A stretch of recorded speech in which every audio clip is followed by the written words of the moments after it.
It's still not. Okay, there we go. Okay. Let me grab that real quick. Make sure desktop audio is lower. And we'll up the capture card audio.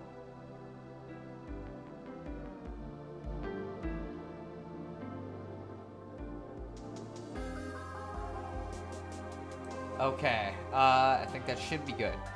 Took a second longer than I expected it to, but hey.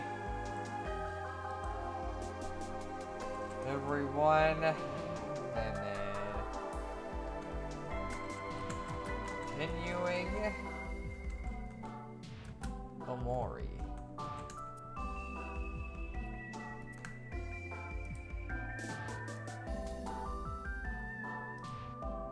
All right.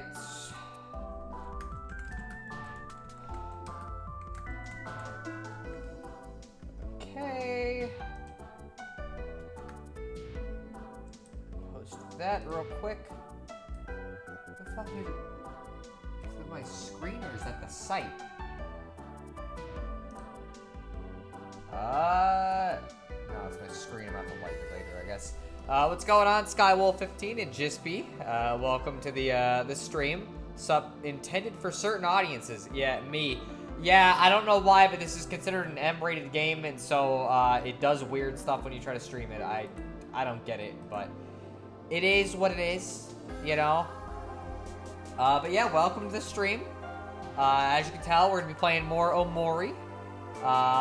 It's been a hot minute since we played it, but the last time we did, we had two choices. We could either go this back way, which had a lot more enemy fights and bosses, or I could have just paid tolls. I'd gotten through way faster, but I was an idiot and didn't do that, and so we went the long way. It is what it is. I say that phrase a lot. It's like one of the most common ones. But yeah, so we're still in the ocean. I don't exactly know what we're gonna end up doing next completely, but we'll find out, I guess, together, you know, so we'll see. I don't know if Troy is gonna show up, even though this is the game that he specifically wanted me to play, but that's because he's asleep, and he sleeps at weird times. A clear bridge stretches across the trench. Do you want to cross it? Sure, that sounds like a great idea. That said, lately I've heard it is what it is more from other YouTubers than from you lately. You've been lagging. I guess I have been then. I just say it when it's necessary. There's no point to just say it randomly. Anyways, yes, let's cross this bridge against the trench. If we fall in, then maybe we'll start singing a song about how we're all men. And I guess Aubrey's just kind of screwed there. Too bad. That's a reference I don't know if Jispy's actually going to get. You know, so this might be one of the times where I get the reference and you don't. I think I've had bad posture today, and I'm now suffering the consequence. It does indeed happen, so, like, I get it. Let's see. Wow, just look at this place. There's so many cool plants around. I bet Basil would have really liked it here. Basil. He would have really liked it. Right, guys? Yeah, I'm sure he would have.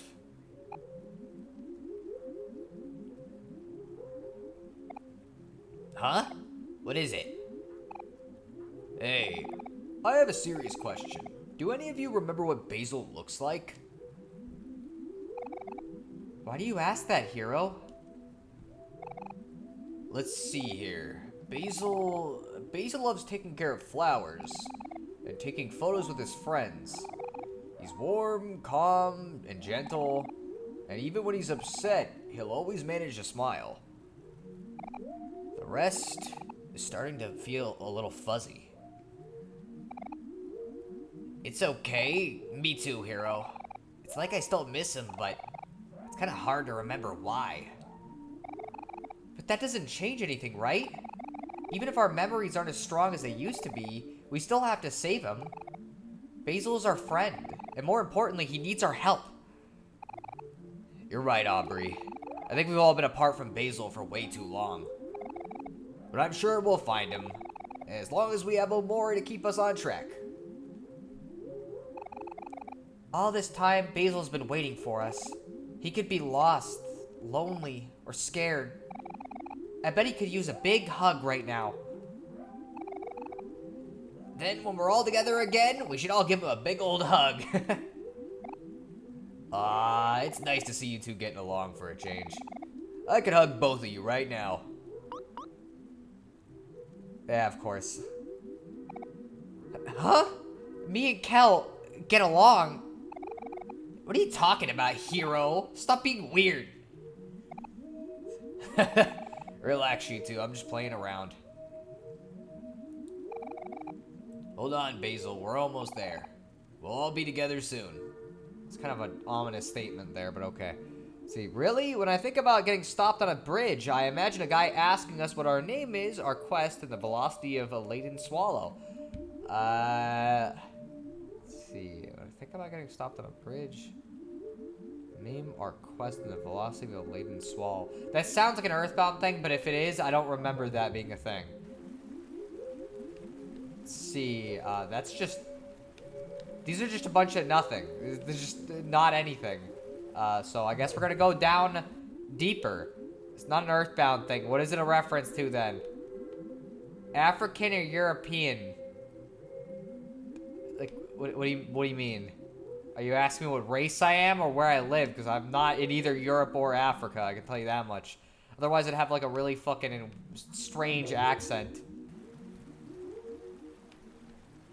Yeah, I'd be like, oh, it's Tuesday, innit, bruv?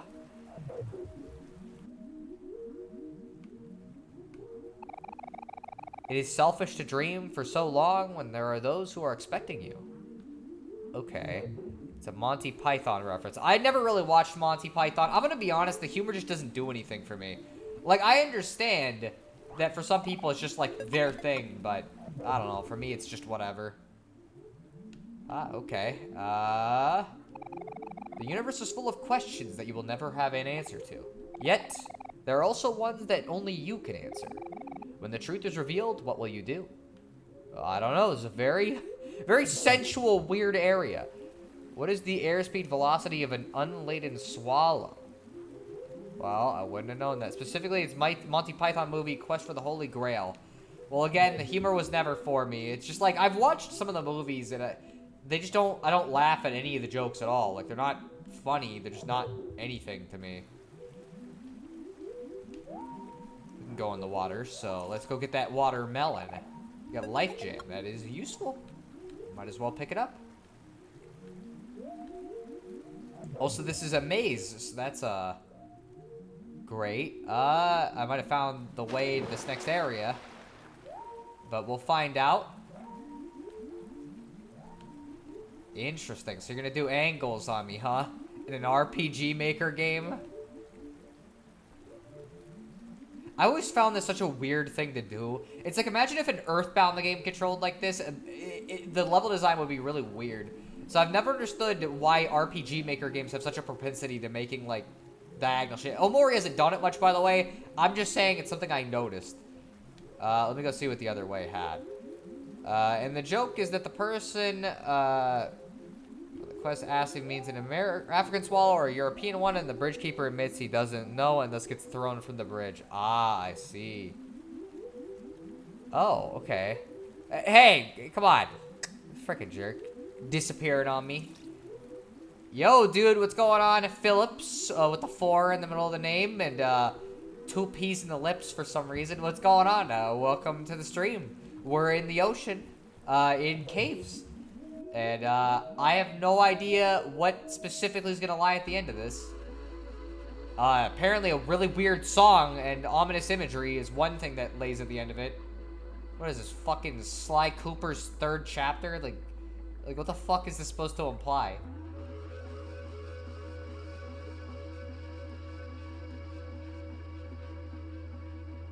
I don't mind the music, though. It's not bad.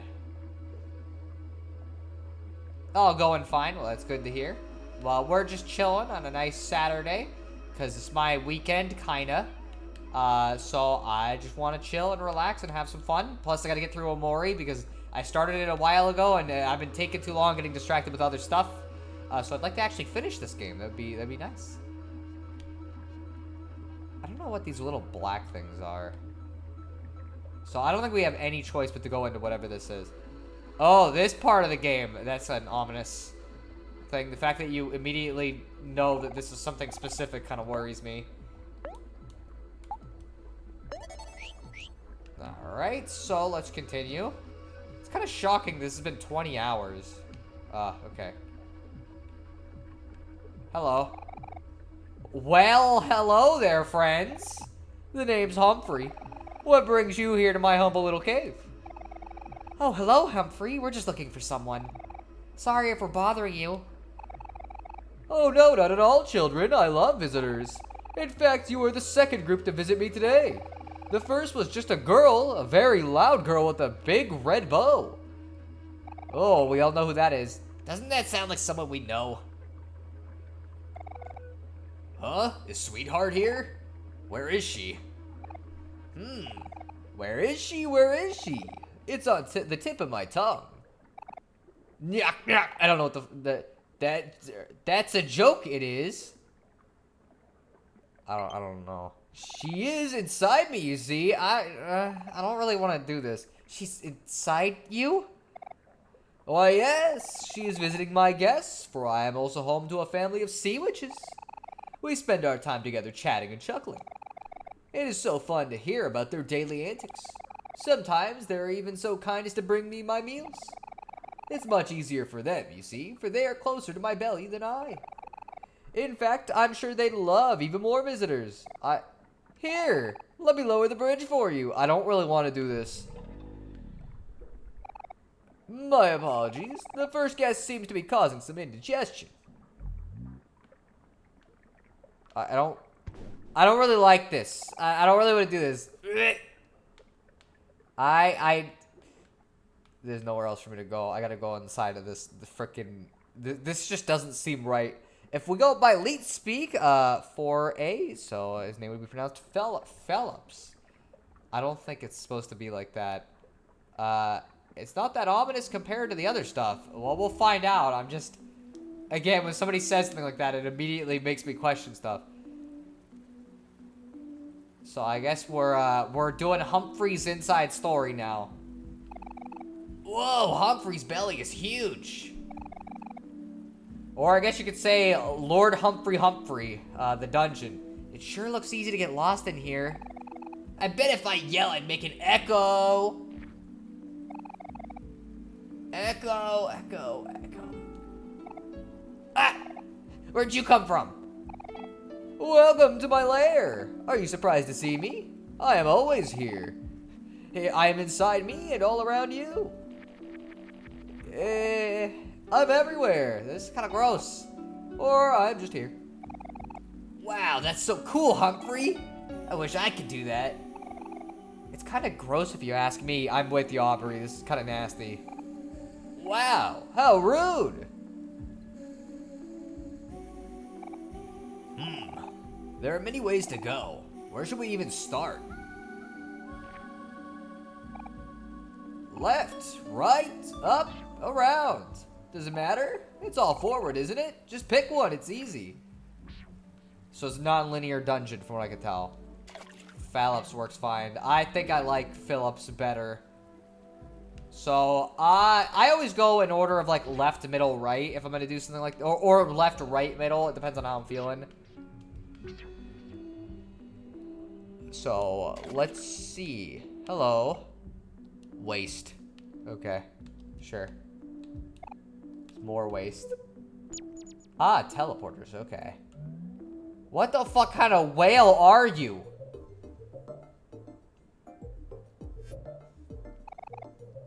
Let's see. Oh, hello, Marina. Are you here to steal my things again? Well, not this time. I prepared something extra special for you today. As you know, I'm a very busy person. But alas, you are my sister. I will grant you access to my room, if you are able to solve my little gift. Hope to see you soon, darling. If you're still alive, that is. I'm gonna venture to guess that's what each of the paths is gonna be. Is that a fucking bomb? I like this music, though. Well, hello there, friends. Puzzles aren't everyone's forte. If you get stuck, I can help you a little, or maybe a lot. I'm preparing an entrance for our exciting new attraction, but it's not ready yet. You should come back later. Like, tomorrow later. Let's see. I'm gonna skedaddle now. Hope you have fun. We'll see you later, Skywolf15. I hope you have a fun time. I don't think I need to say it. I'm watching another stream as well, so I tab in and out occasionally. Well, that's fine. It's not a big deal. I'm gonna say it better be dark in the mirror slightly, too. A floating mirror. Your friends smile warmly behind you. I always expect there to be something in one of these mirrors, and there never is. Anyways, let's go over here. Type puzzle. Theme, memorization. Difficulty, hard. Oh, that's great. Do you want to activate this puzzle? You cannot choose another puzzle until it's solved. Yippee. I'm not great at memorization. So I'm gonna have to hope chat can help me out a little bit.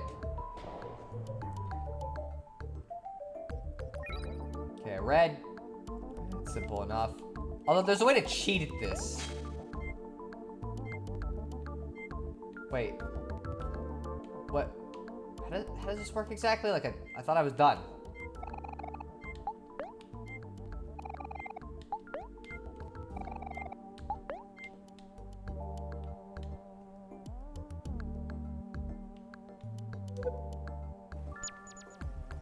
Okay.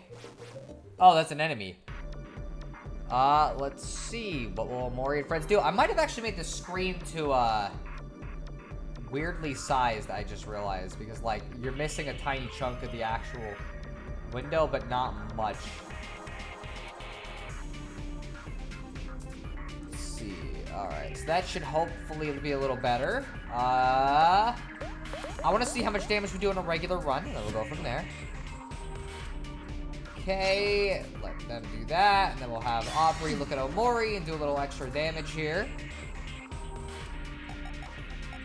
I'm gonna... Man, the music's kind of loud on my end. I don't know if it's loud on everybody else's end, but boy, like suddenly this got way louder than it was before. Okay, so no, we're not even gonna have to worry. These enemies are easy. Let's go get rid of the other one too, then. Get over here. What's this, a tapeworm? But, so anyways, what have you been up to today, Jispy? You been doing anything fun or interesting? Yeah, I haven't been, I finished Pikmin 4, it's about the only major thing I've been up to today. Beat it completely, so we're done. And it was pretty good. It took me like 22 or 23 hours, and I did have to grind for Purple Pikmin, which really sucked, but like, it took basically 20 minutes because of how Pikmin 4 is designed. So it wasn't that bad. What the heck does this mean? Okay, 1, 2, and 3, I guess.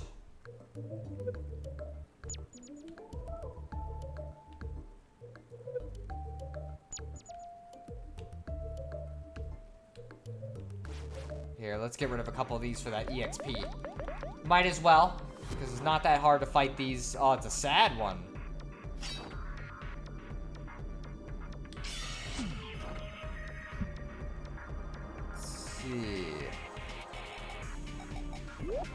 Yeah, so I don't know. That's the main thing I've been doing.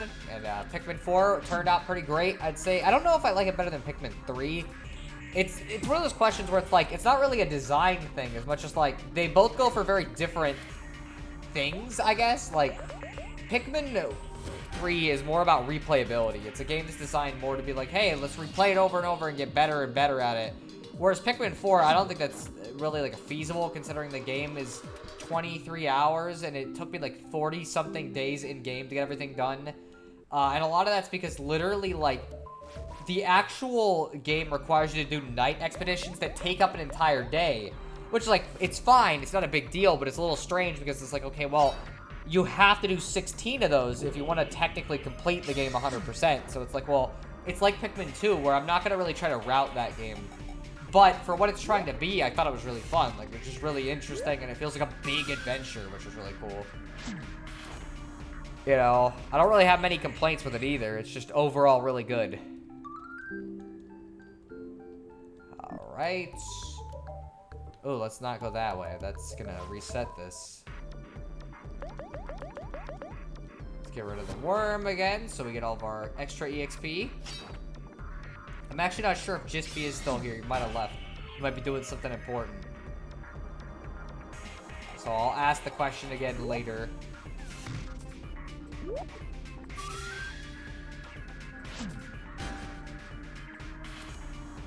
Alright, there we go. And that'll get us a nice chunk of EXP for not doing much. Now let's actually continue with the puzzle. Power off. Thank you, speaker. Also, I don't know if I did that right. Actually, you know what? I might have just figured out what the game was wanting me to do. So I might have fucked up.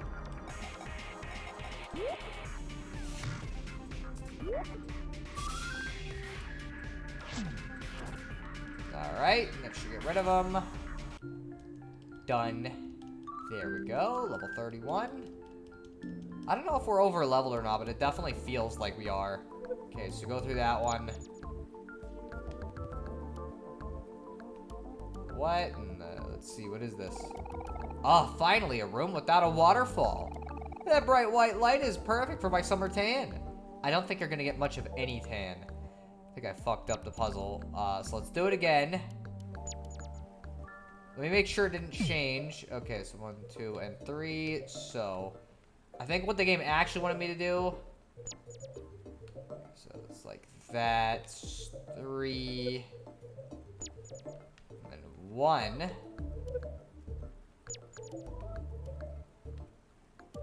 Is there supposed to be anything else here? Or am I just completely, like, missing the point?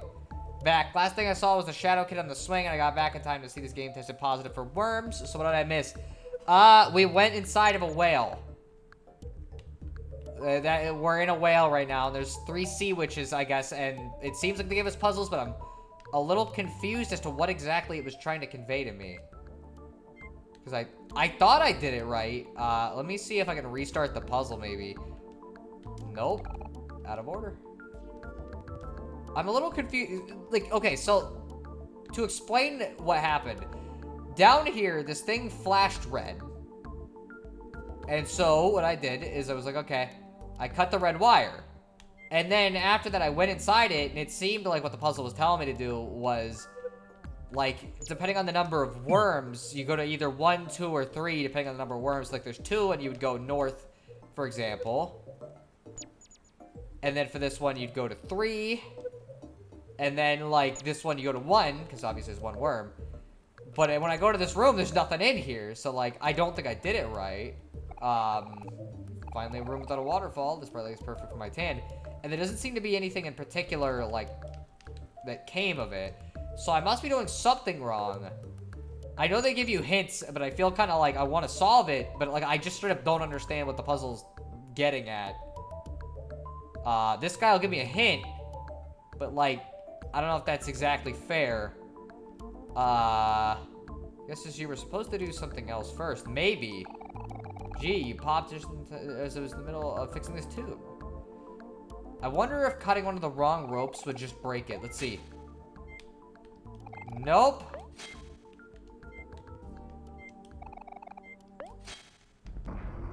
Ah! I didn't save, because I didn't think it would just kill you. So I don't know if it respawns me in the room or what. It does. Okay, we're fine. Okay, let's see if... Maybe those other 3 are fine and just don't touch the, Oh, blue, green, and red. Maybe what it's saying is don't touch the other wire. Well... we might as well try again, because again, I don't really get the point of this puzzle. Let's see, maybe all you're supposed to do is cut all except red. It's possible. Let me see if this affected anything. Didn't seem like it did. I don't think that's what we were supposed to do at the rate things are going. So that's kind of unfortunate. I'll try the cut all except red next, I guess, because I'm just gonna go blow up the bomb so we can restart the puzzle. Should have seen if the sign changed. I guess I could have checked that, but I doubt it. But we can check it again. No, it's the same. Let's see. Do you have anything to say? Now, Omori, I know what you're thinking. You're thinking to yourself, wow, sis, this is a weird place to set up a picnic. Well, let me tell you, it may be recommended to only set up picnics in normal places like in forests or campsites. But where's the fun in that? What if I want to study the anatomy of a whale while I eat? Then what? Expand your mind, Omori. I need to set an example for my sometimes boring little brother. Okay, thank you, Mari. It really fucking lowered my confidence. Well, let's kill everybody again. Omori fucking dies, the end. Okay, so I'm gonna try that red thing. If that's what I was trying to convey, that's, interesting, and by that I mean not at all conveyed, but... Okay, so... Doesn't seem like anything changed. Also, on campsites, your picnic basket might get stolen by a bear. Oh my gosh. Science still isn't changing. What? Give me a sec. What the heck? Can I duplicate this layer? Shoot. I can't really. It doesn't seem like. I can copy it. Maybe I can copy and then paste. What I'll do is I'm gonna do that again because it opened up something kind of weird. So I'm gonna transform fit the screen. You know what? Actually, I'm just realizing it was probably just somebody playing online for the Switch just at a bad time. I guess we're playing in the small window now. Okay, so... Can you go into this area with the worms without cutting any of the wires? It's possible. Let's try that. Let's kill Omori again.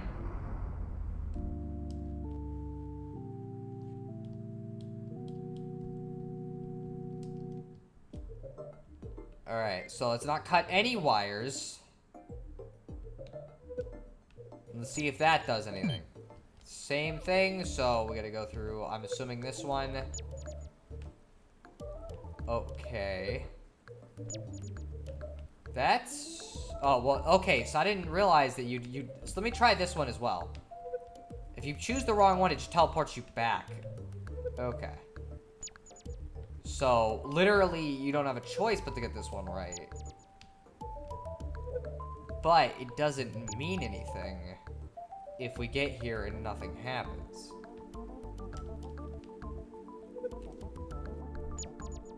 Huh, okay. Is there like a thing that might tell me anything? Like, even a vague parameter of what this puzzle is supposed to be about?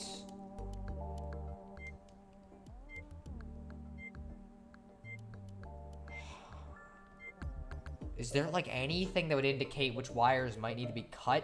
Or do I need to just try every combination? Because I don't really see anything obvious. You know, again, there's obviously blue, red, and green as the colors, which those are some of the wires, but we already tried doing that, and it didn't do jack shit.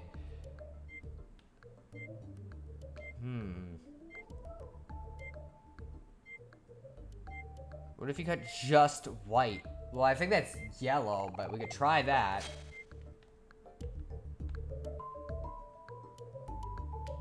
Nothing new opened up.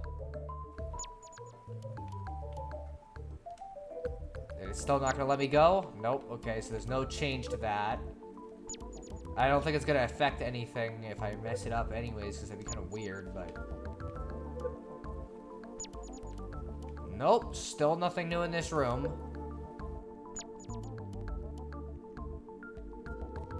I'm gonna try something else, I guess. See if maybe this does something. What if I go like this?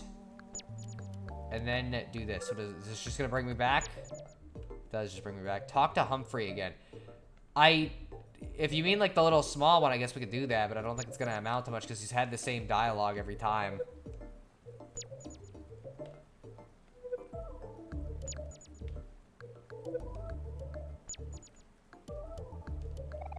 Ah, finally, a room without a waterfall. That bright white light is perfect for my summer tan. A room without a waterfall, bright light is good for my hand. But that doesn't really do anything. Like, because it's a yellow wire, firstly. But secondly...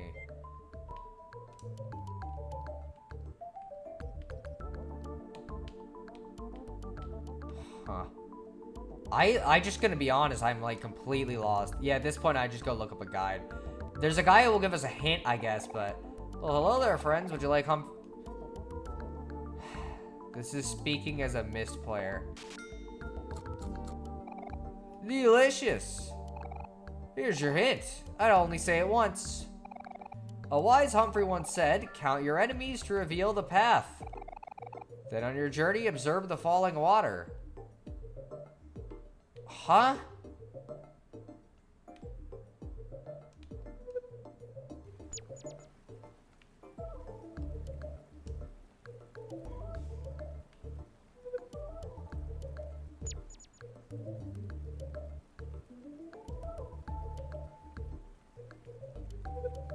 I saw like a little splash there, but it didn't look like that's what...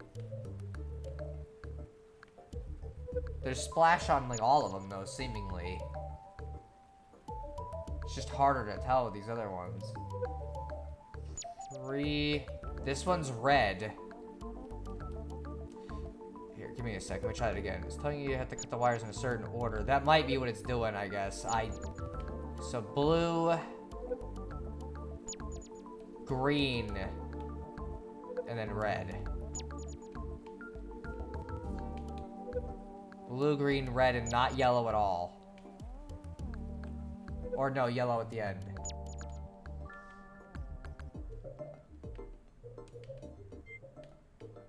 Well, I guess we still gotta do this anyways and kill Omori.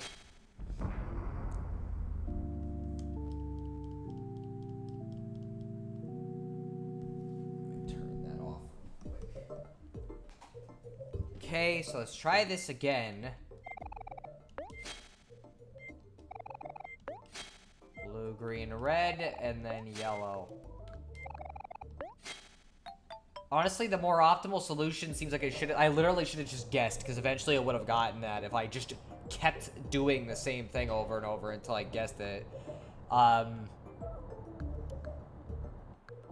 I don't know. Okay. Type puzzle, theme, pattern, difficulty, easy. Oh, I guess we went for the hardest one first then. Cannot choose another puzzle until it's solved. Killing Omori sounds fun. I don't really want to kill Omori. Although, I'm going to be real, I don't think that puzzle was very good. If I could not figure out what the puzzle was conveying to me until, like, literally the game had to tell me what it was doing, I think it's not a very well... Like, they should have just had that auto be explained to you then. Because clearly, like, it's just not a good puzzle. At least that's my opinion. I guess I'll ask you, Jispy, if I'm just being a baby about it. Craw, lab work in progress, or disturb sparingly.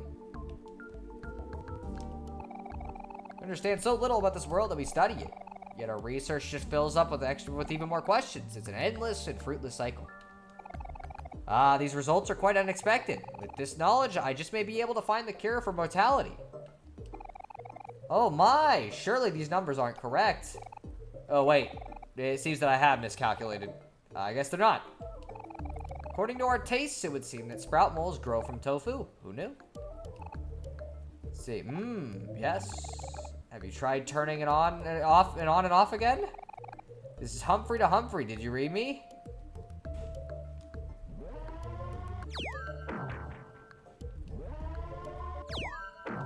I don't think it's doing much of anything. That's what I'm saying. According to the live feed, she's working hard on something in her workshop. Yeah, okay.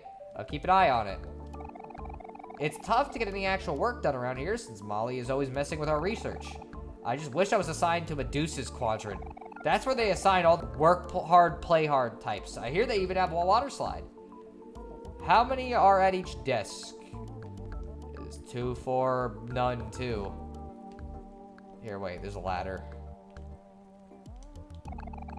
So if I multiply the result, subtract by infinity, then divide by 0 and carry the 1, that would bring me to an imaginary number. 2402. We'll see if that actually amounts to anything or not. Sweep, sweep, sweep. Nuclear waste.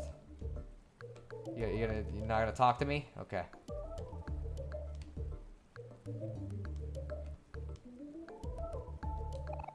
Can't believe I signed up for this.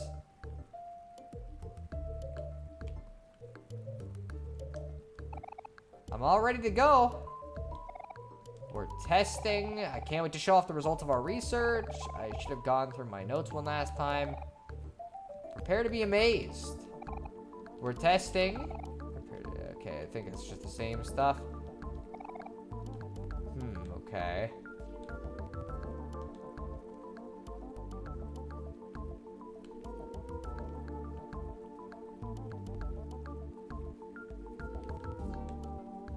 So I'm guessing gonna be a fourth one then. Huh, okay. Can't talk to them, so I'm guessing the puzzle has something to do with how these four interlock. But let me check over here. Oh. Okay, well, yeah, that just brings us back. You can walk around the computers to talk to them, it looks like. I might be able to. Let's go see.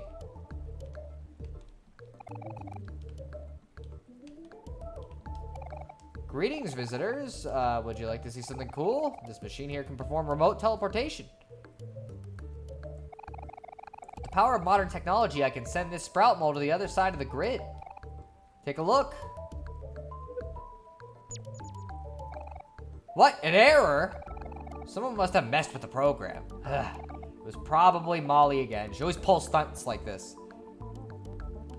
Okay, yeah, I would have been mad if you missed that just because you didn't think to walk around a PC.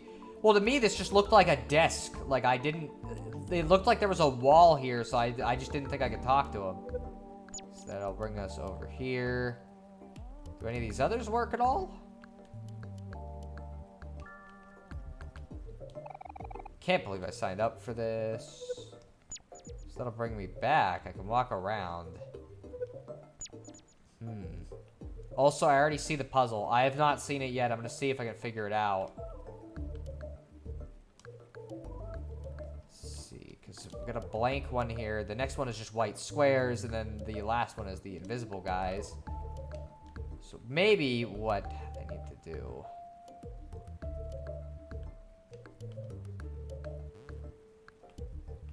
Nope. Okay, it's not what I thought it was.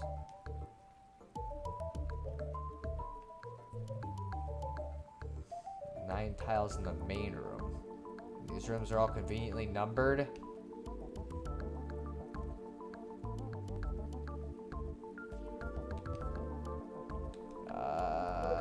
Let's see. It said main room. Ah, okay. Okay, so the question is, because I obviously know where the sprout mole is, but that doesn't mean that I know how these interconnect exactly. I think you were just supposed to talk to the Humphreys at the computers. I guess I could try doing that for the rest of them, yeah. Let's see. Hey there, visitors. I've been leading an experiment on Humphrey through Humphrey movement. You've come just in time to watch us conduct our final test. And they will reveal the order that you step on the tiles in. Are you ready, gang? Let's do it just like we practiced.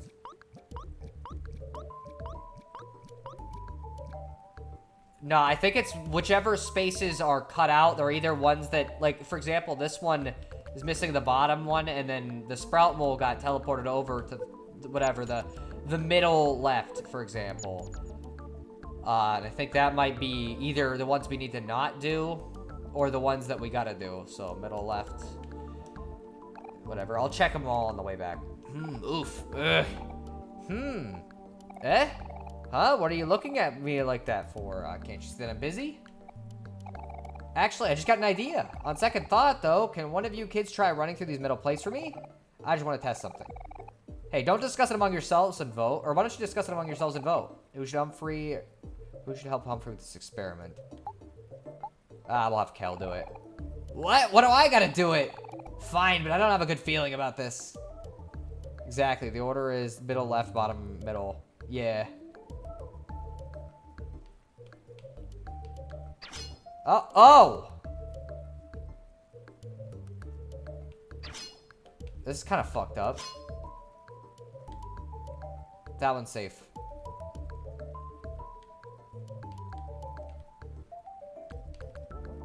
It's gonna be the, whatever, the middle right. Fuck, really?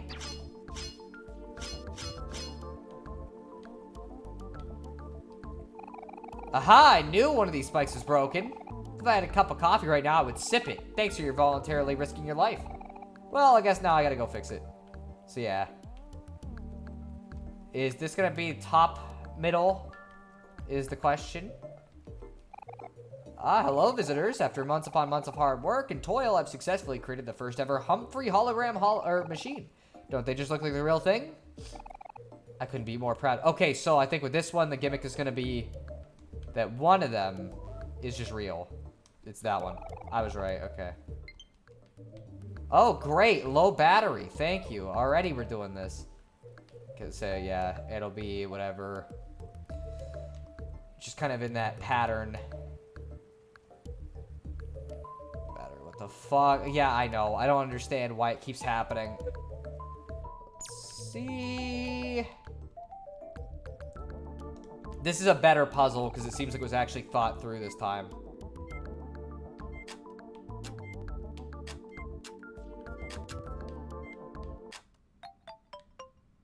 So you either need to step on them in that order or specifically avoid those tiles. Well, we found out which one it was. So we've had one good puzzle that I actually could have figured out feasibly if, you know, besides, I guess, talking to the people, which I didn't try right away, but otherwise it's a good puzzle. And then one kind of bad one. Type puzzle, theme, multiple choice, difficulty, medium.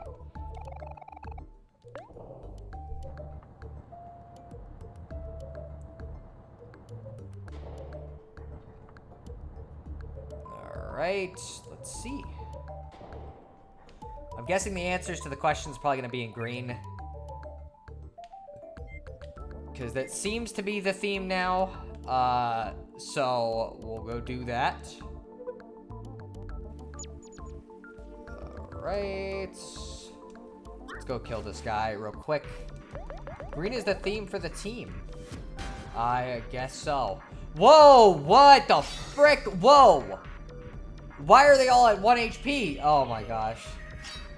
Should not have wasted an attack on that, but whatever.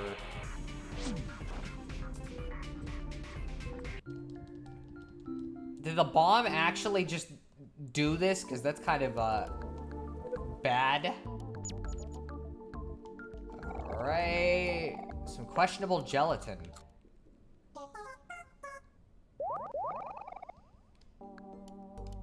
Okay, and that's one less worm to devour Beetlejuice. I never watched that, so I have no idea what that's a reference to. Yeah, I gotta switch to Omori. Got a mailbox. Hey, it's these guys again. Work your magic, hero. Hep. Greetings, Sir Conveyor Bot. My companions and I require your assistance in changing the direction of your conveyors. Will you and your friends please aid us? Nice person. Get lost.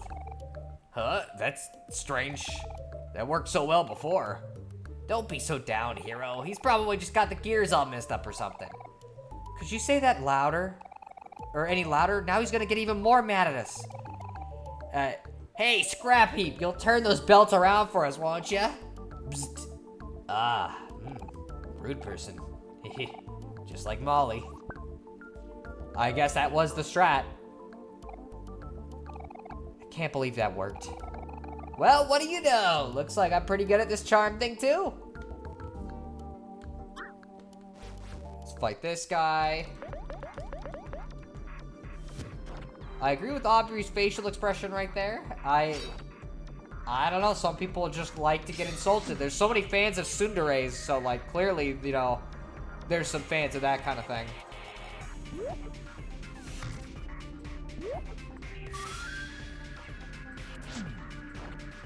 Alright, there we go. That should get rid of him.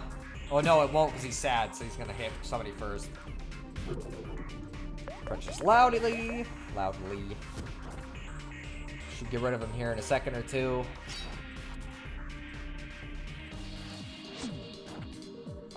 right.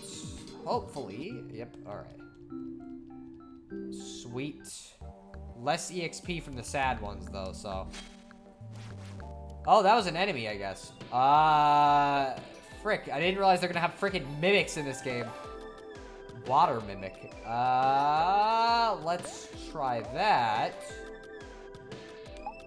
Just in case, we'll do flex and then that, because I don't know how much damage is.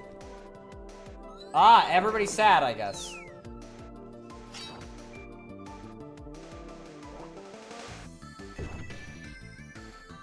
See, if I were playing this, I would be like, and this is for devouring my sandcrawler. Gosh, I wish Troy would random were here. They'd get that one. Unfortunately, they're not going to be, chances are, because Random doesn't want to watch the Omori stream since he wants to play the game, and Troy is asleep, I think. Let's see.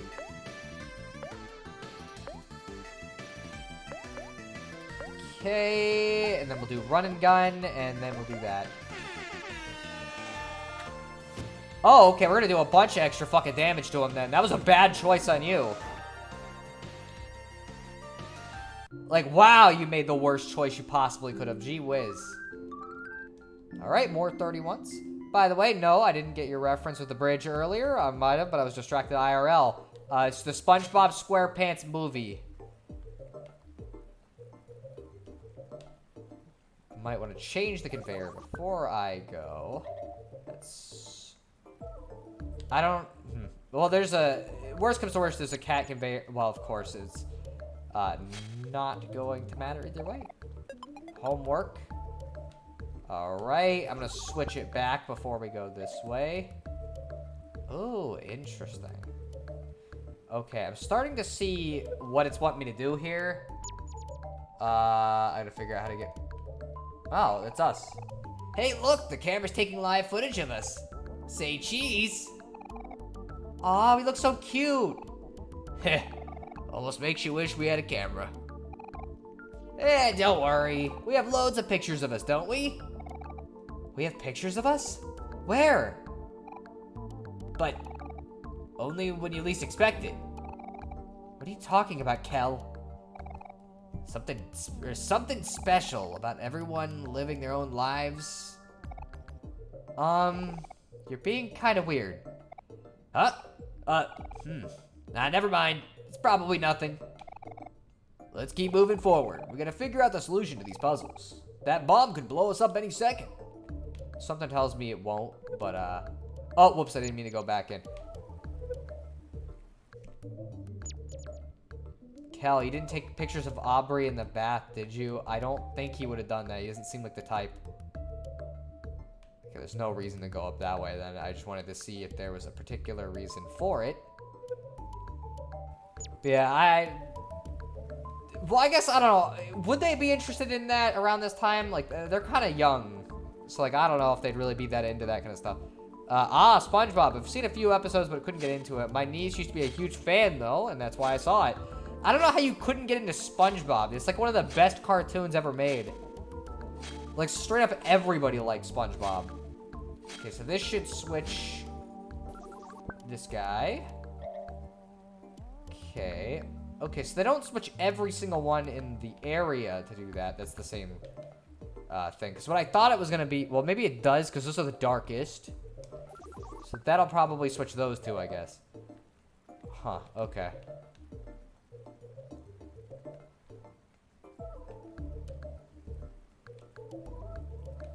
Might as well go in the teleporter first. That was a fucking mistake. Clearly. See, honestly, I still agree with my headcanon that this is the fantasy world where supposedly before they hit puberty and is like an idealized childhood, so no, they should not be into that stuff. I'd have to think back. Was I really, like, interested in girls when I was that young? I guess kind of, but not, like, really. It was more of a curiosity than, like, an actual interest, but also, I guess I'm not a good judge for it since, like, I've never really been that into girls in general. You know, not because, like, oh, I'm gay or something. I'm not at all, but more just because I've just never really wanted to date. Aubrey's mild flirting is, like, the most R-rated this world would ever get, but then this also did that Sweetheart's bust joke earlier. That is true. I have no idea. Let's see. Is it still? Okay, so we should be able to just go back through it, I guess. Honestly, my memory wasn't very interested in girls until I was like 13. Again, I just have no idea whether I was like interested or not. I remember like subtle things, but it's like I think it wasn't until I was in 6th grade or something that I actually started to have like any kind of interest. Okay. Got a little elevator here. Like, I understood the concept of romance and had vaguely heard of certain things, but I really didn't get it until, well, funny story. I don't know, I just, like, again, it wasn't until 6th grade, and I think it's weird, because, like, it literally was just, some guy was talking to me, and he pointed out that one of the girls that we had in our class, her name is Cecilia. He's like, wow, she's got a massive set of honkers, if you catch my drift. And I was like, huh, really? And I looked over, I'm like, ah, shit. Yeah, girls have boobs, don't they? And suddenly I was interested.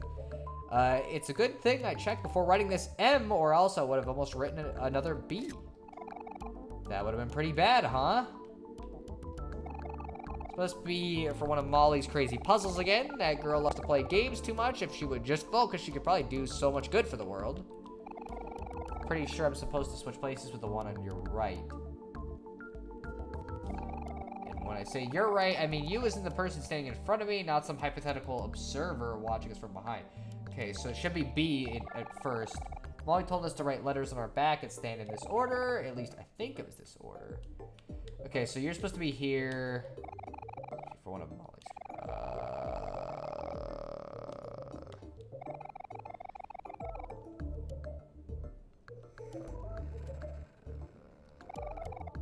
I think it's just supposed to say boom. I think that's the joke, and that's why he's saying I shouldn't have write it there. I almost wrote a B, and it would have said boob. And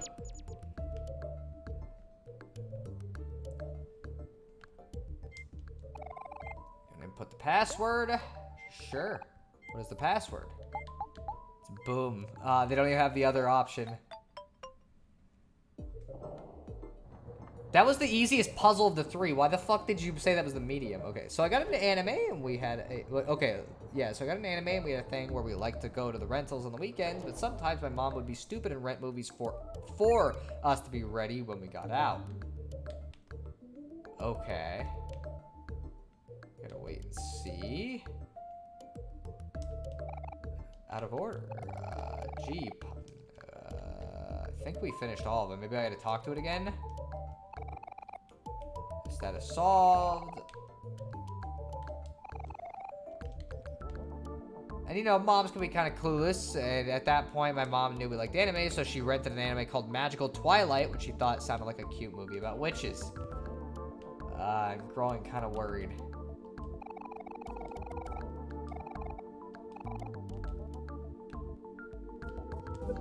We'll go up here then. Oh, okay. So we'll just get to actually meet her. Let's see. How long is this going to take? I don't have all day. It's your favorite person, just be. My work takes patience. Stop talking, darling. I need to concentrate. How about now? Almost done, darling. And finished at last. My greatest invention is complete. It's a clone of Sweetheart. See, can you guess where this story is going? I can kind of guess, yeah. Oh gosh, it's Chibi USA. Or Chibi USA, I'm guessing is how you're supposed to pronounce it. Ah, she just wanted a PC to play old DOS games on. Nope, there's even more Sweetheart now. Let's see. Now speak. Speak, my beautiful robot.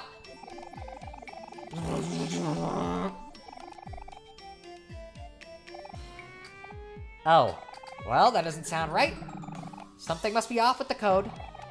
It's because you made me rush my work. Instead of to love, it must now be programmed to kill. I guess we're gonna have a fight then. Don't blame this on me. She's your robot. Thanks to you, my hopes of finding true love have been shattered. You've disappointed me greatly. I'm storming off. My, what a handful. Well, she's not my problem now. It's gonna be our problem, though. It's Usa. Chibi Usa is a character from Sailor Moon. She's the daughter of Usagi, hence Chibi Usa. Ah, I see. I'm surprised that Sailor Moon wasn't the thing that made you start getting into girls, considering it seems like a common answer.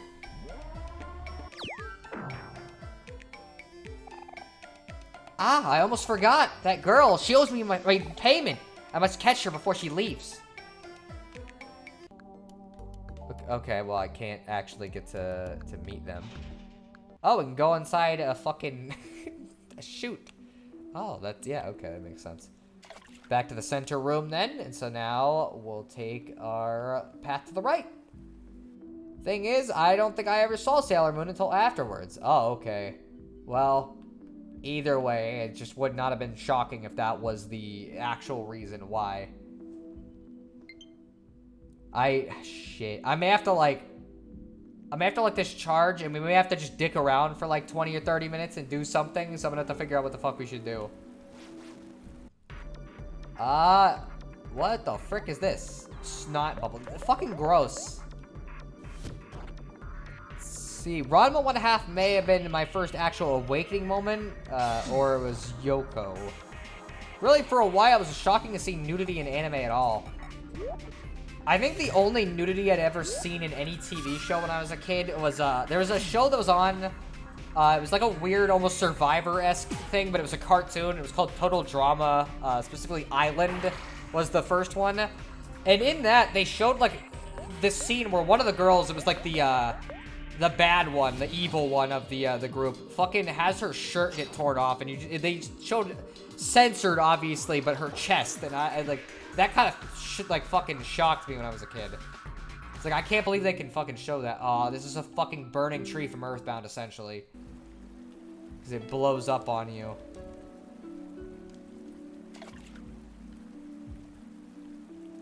Alright. Fish taco. Hey, check this out, humans. Did you know that Humphreys are strong enough to withstand a waterfall's current? Watch this. Yikes. Except for that guy, I guess. Oh well, it's just natural selection working. Hey, you know what? I just had an idea. I bet if we gather enough Humphreys, then maybe we could use them to form a bridge to the other side. Hey, I was gonna say that. Let's see. You could have left out the up and just said it blows. I mean, like, I don't know. Let's get some questionable gelatin. Feel like new? Alright, let's save real quick. It's probably a good time to let the fucking controller charge, I guess. Alright, so, I guess we're gonna let the controller charge. And I gotta unplug my Switch to do that, because I've only got one USB-C cable. And that's what's plugging my Switch in. So, I guess we're gonna do something else for a little bit while we wait for it to charge. Meaning, I guess the stream won't have as much Omori, but we'll find out. I'm gonna do, I don't know, probably a tier list, I guess, because I gotta come up with something. So let me open up display capture. Alright.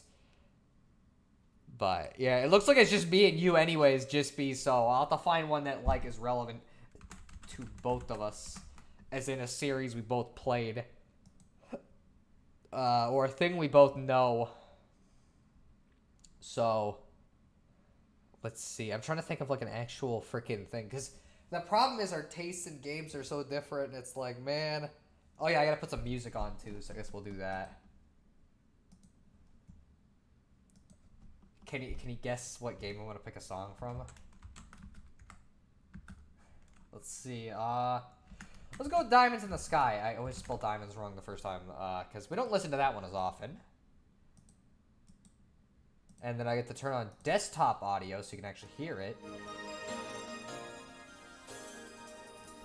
Alright. Just making sure it did stay looped. That's good.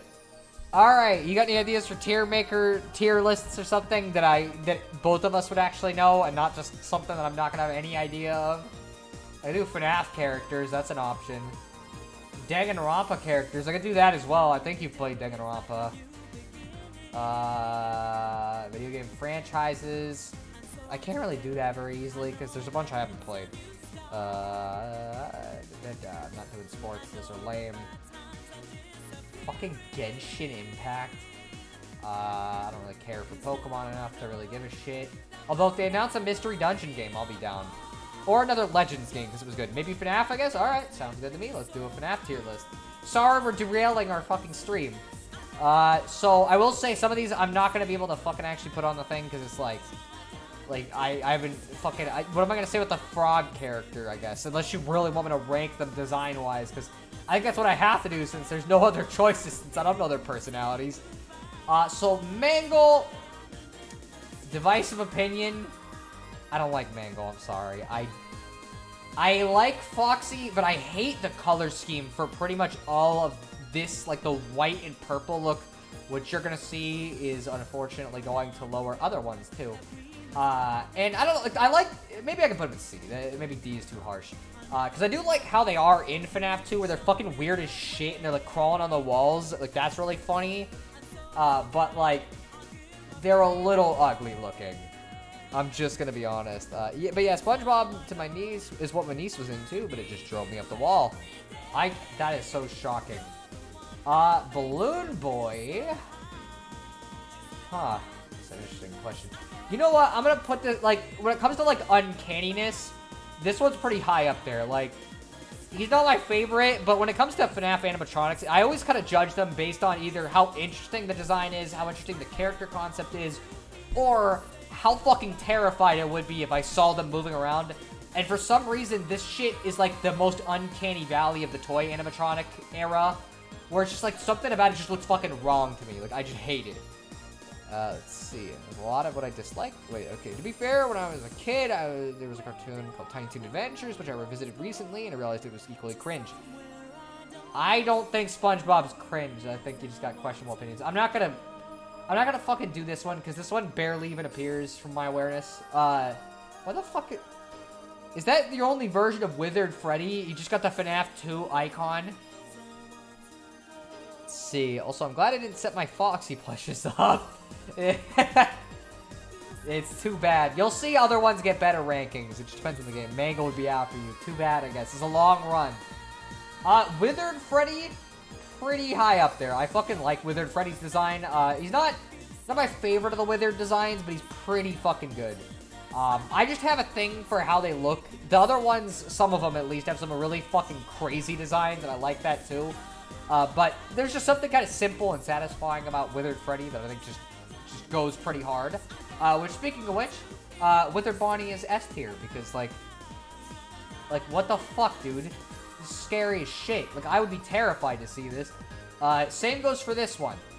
For some reason, Withered Chica really hits me in a weird way, too, where it's like, the fact that her fucking jaw is always dislocated and down, and it just never fucking closes is gross, but like in a scary way, so I really like that. Let's see, she would be waiting to mangle you. Again, good luck, it's a long run. It started thundering here, by the way, so I may come and go. We'll see, I guess. Is this regular Foxy or Withered Foxy? It's hard for me to tell the difference. So that's regular Foxy, so this is Withered Foxy. Bit of a B tier. Withered Foxy's not as good as base Foxy, but it is still pretty good.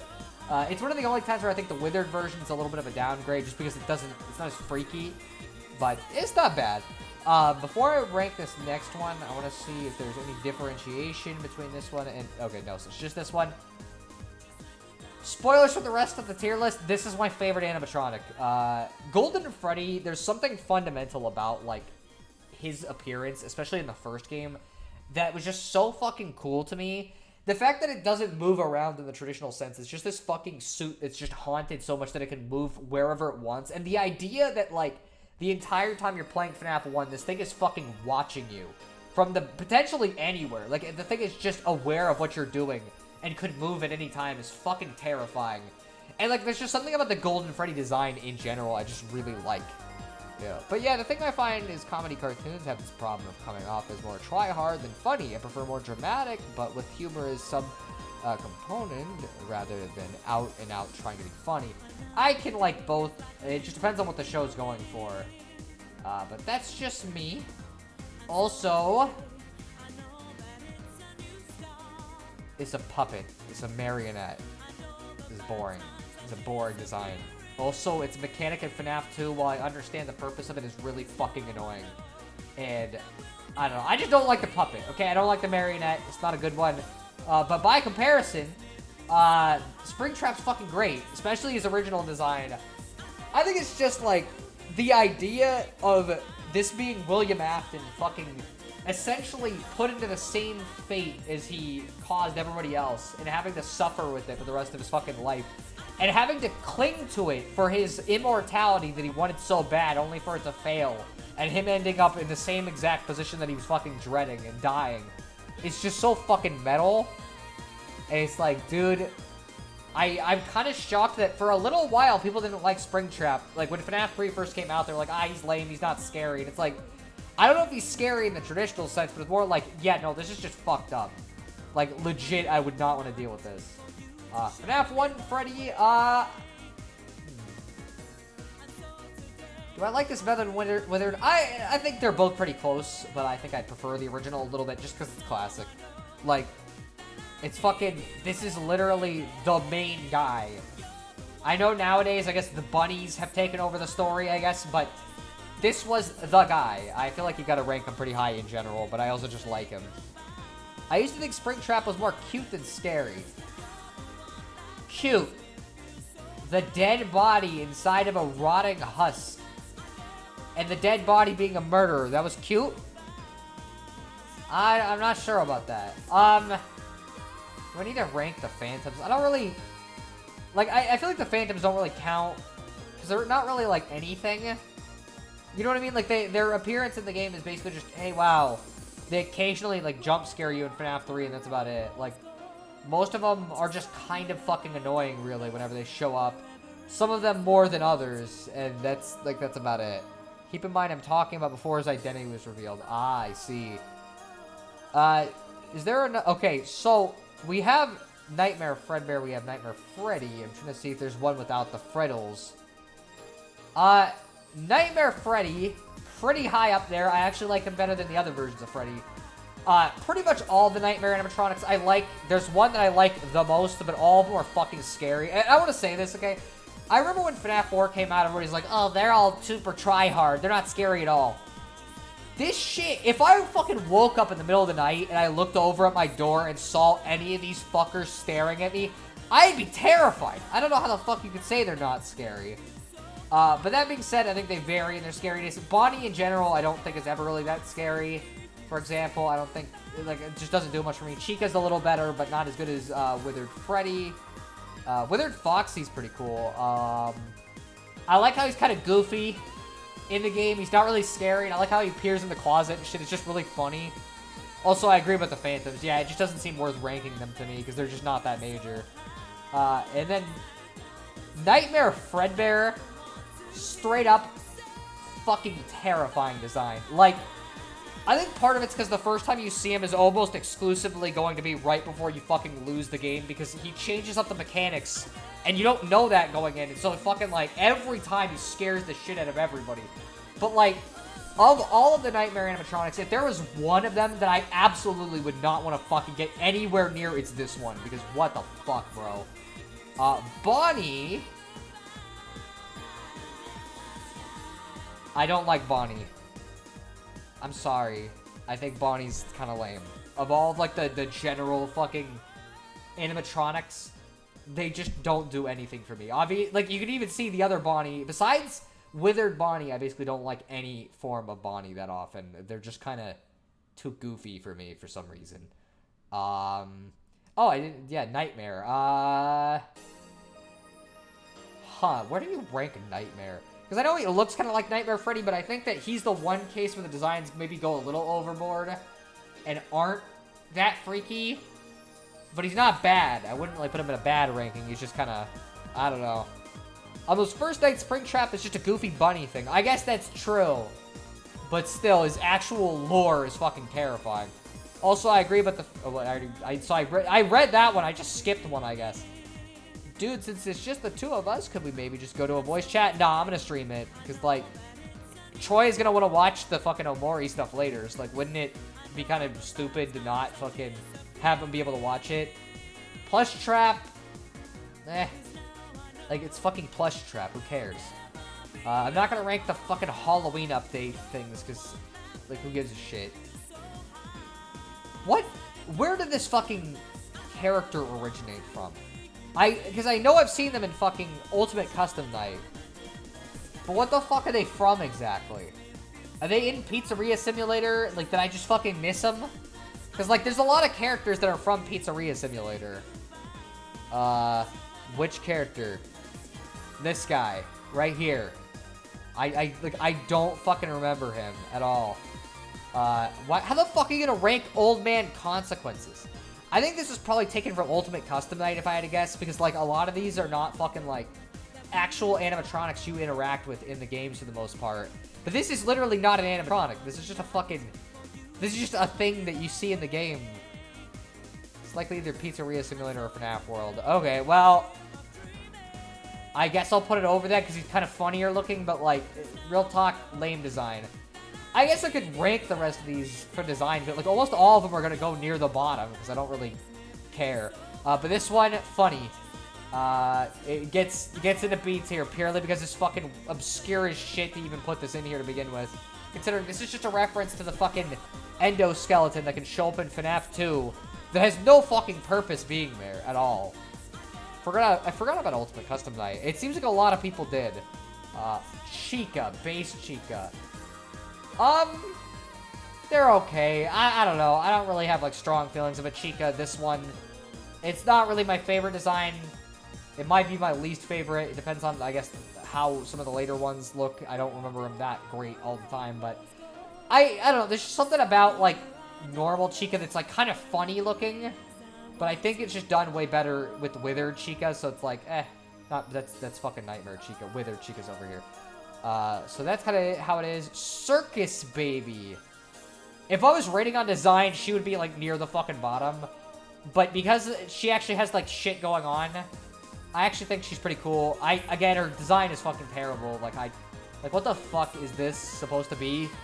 I also don't know how some people saw this design and were like, yeah, that's the one I want to fuck. But that's just how it goes. Let's see. I always like Toy Chica more. We'll get to her, I'm assuming. I put Circus Baby as a C. I put her as a B because I like her appearance in Sister Location. She's a good part of a kind of questionable FNAF game. As far as her, Ballora, I don't know, she's fine. Like, the thing with Ballora is you don't really see her that much. So it's like, okay, well, all I can really judge her by is the vague design I get to see occasionally and the fact that she's part of the fucking worst minigame in Sister Location. So she's not exactly going to be ranked very high. Please don't ever mention fucking in relation to anyone with the word baby in her name ever again. Just be... You know what the FNAF fan base is like. Come on. Funtime Foxy. Fucking, I hate this design. I'm sorry. Like, what were they going for with this? I don't like it. It's just not a good design. Funtime Freddy's same kind of deal, a little better, but not by much. Like, the reason why he's in a higher tier is purely because I think it's funny how, like, he and his puppet talk in that one minigame. That's it. I'm not gonna... I guess I probably could have put his puppet, but, like, they're gonna be the same place, and I'll put him right here so it looks like he's holding the puppet. I try to forget the fan base. I can't. Also, aren't Funtime Foxy and Mangle the same thing? No, because Mangle's cooler. Like, again, they look similar, but the Mangle's got, like, slightly more destruction on him, so I like him better. As far as you go...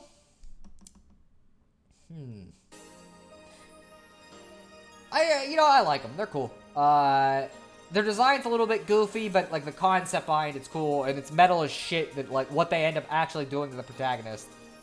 What the fuck? Some of these characters I don't know about. Like, who the fuck is this?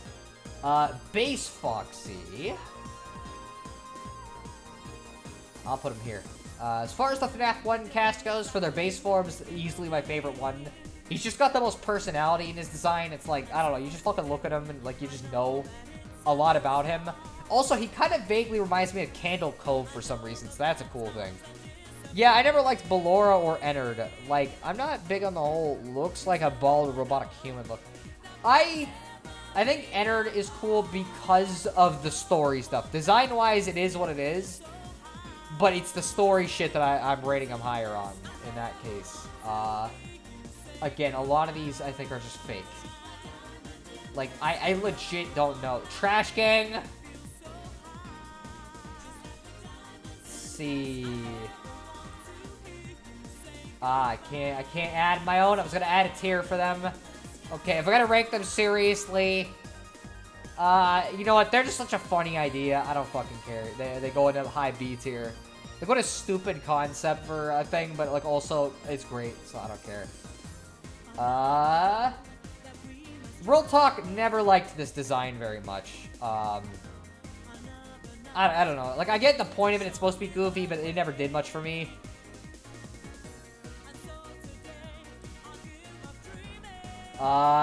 You purely get in a higher tier because you have a really funny fucking, like, thing in Ultimate Custom Night, and that's it, but I don't like these characters at all. Never was a fan of them. In fact, it's just gonna go for pretty much all of the goofball characters. Oh, I didn't even realize that there was... Okay. This one goes even higher than the FNAF 2 appearance of Golden Freddy, then. Because I fucking, as I said, is my favorite animatronic, so of course it's gonna be there. Let's see. I'm not gonna rank, like, some of these fucking goofballs. I think some of these are, like, Rockstar versions of the characters, but I don't like the Rockstar versions that much. So, like, I'm not gonna... How the fuck am I gonna rank them anyways when you barely get to see them? So as far as Molten Freddy goes, I'm gonna be frank, this is kind of a dumb design for a character. Like, they're literally just a Freddy head that's barely together and a bunch of wires. Like, I don't know. It doesn't end up amounting to much. What the fuck did they do to him? Why has he got a Jimmy Neutron ass head? In fact, you know what? I'm just realizing this. Pizzeria Simulator's fucking characters, I just don't like any of them at all. Like, I don't know. I like the game a lot, but their actual animatronics are really fucking gross looking. So they're all pretty low. Phone Guy gets to be up in the top tier. I don't even think I need to say anything. He's fucking the Phone Guy. Let's see. I don't know. A thing with FNAF story shit, a lot of it comes off as a bit too academic to me. Like, yeah, after being stuck forever in the Springtrap suit, you can tell me it's scary, but it's not exactly selling me. I think it's cool. Holy shit, it's the best song. Also, hi. Hello, Sheldon the Vaporeon. We're taking a break from Omori because my controller needs to charge. It's the difference between actually seeing a DBZ fight and having one described to you. I guess, but like you get to see it happen in game too. They have the little cutscene for it. Oh, that's Shadow Freddy and Shadow Bonnie. I don't know if I can rank them though, because they're just Easter eggs. So like, how the fuck does that work ranking wise? Then we got the toy animatronics.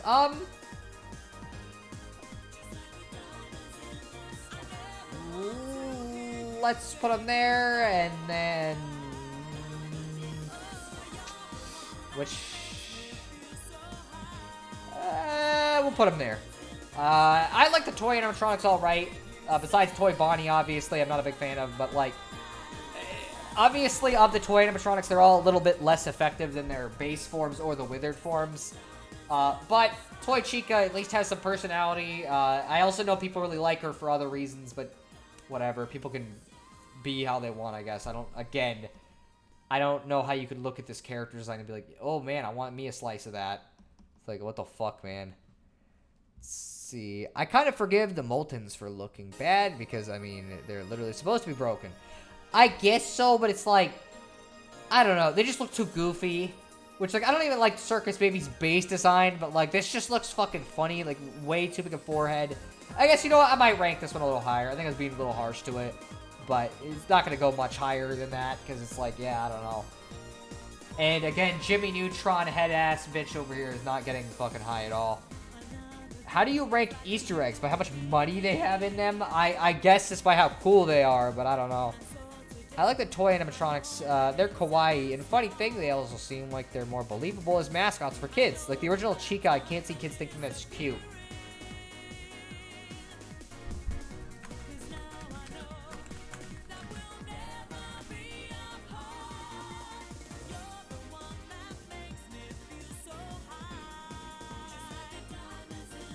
Do I need to really say any more, Jispy? Do I need to elaborate? Do I need to elaborate any more on why I don't think that's really a realistic argument for a pizzeria chain around the same time?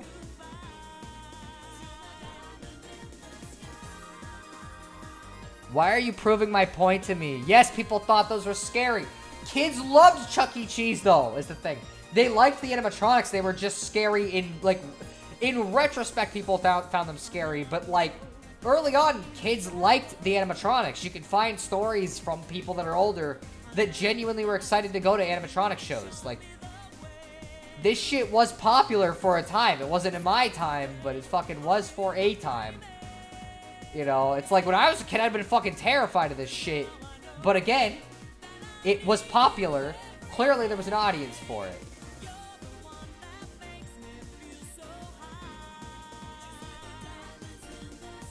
Alright, so that's done. I think we need to, let's see, how long have we been streaming? Because one of the problems is I might not end up getting the, whoops. Oh, well, I guess you can see Monica jump scare there real quick. But, let's see. We can do another tier list real quick and then we can continue, I guess.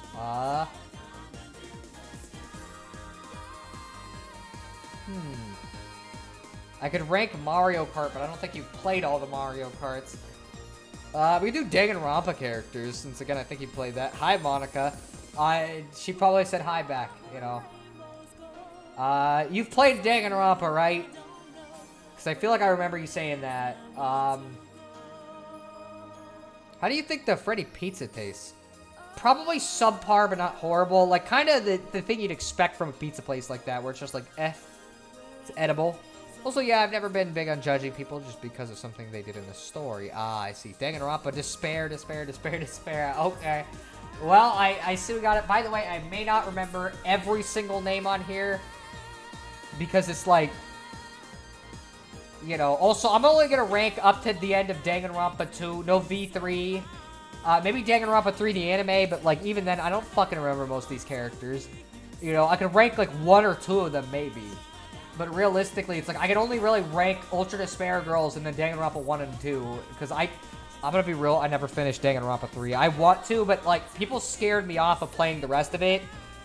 Because, well, okay, 2 things scared me off. One, people kept saying the ending was really bad, and I was scared to play it. And also, there's one character we're gonna see later that I really didn't like.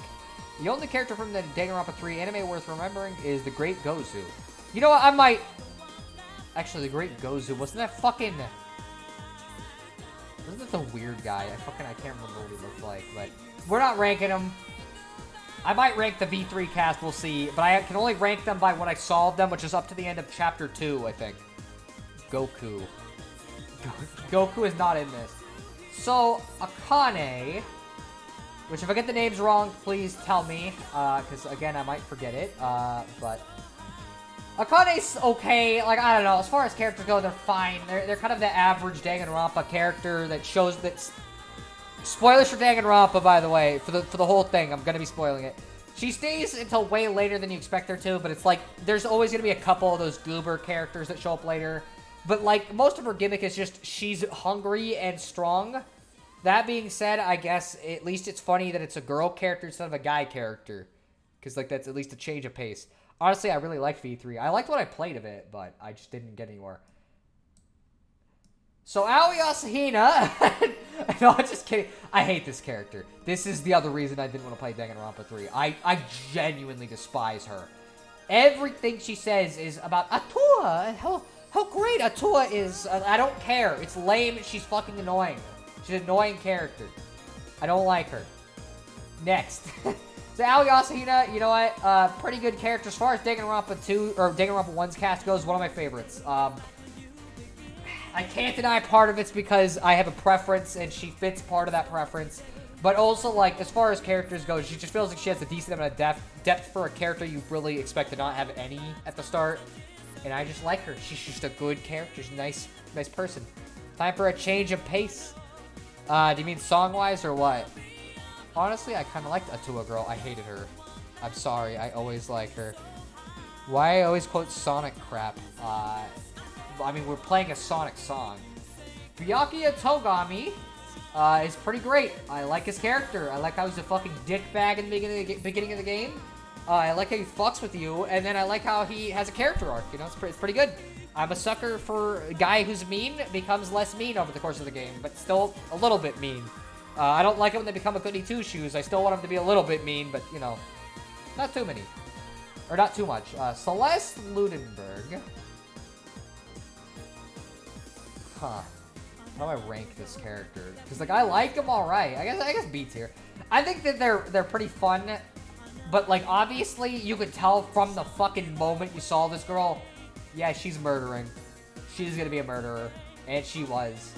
And her case kind of sucks, I'm gonna be real. But, you know what? Cool design, and it was I like her when she shows up. I meant the line in Generations, you don't gotta change the song, it's fabulous. Oh, okay, well, I'm not a fan of, I didn't play Generations, actually. Thing is, between Danganronpa V3 and Metal Gear Solid 2, I've gotten to think people will hate any game story that has meta elements, but then later they come to be seen as genius.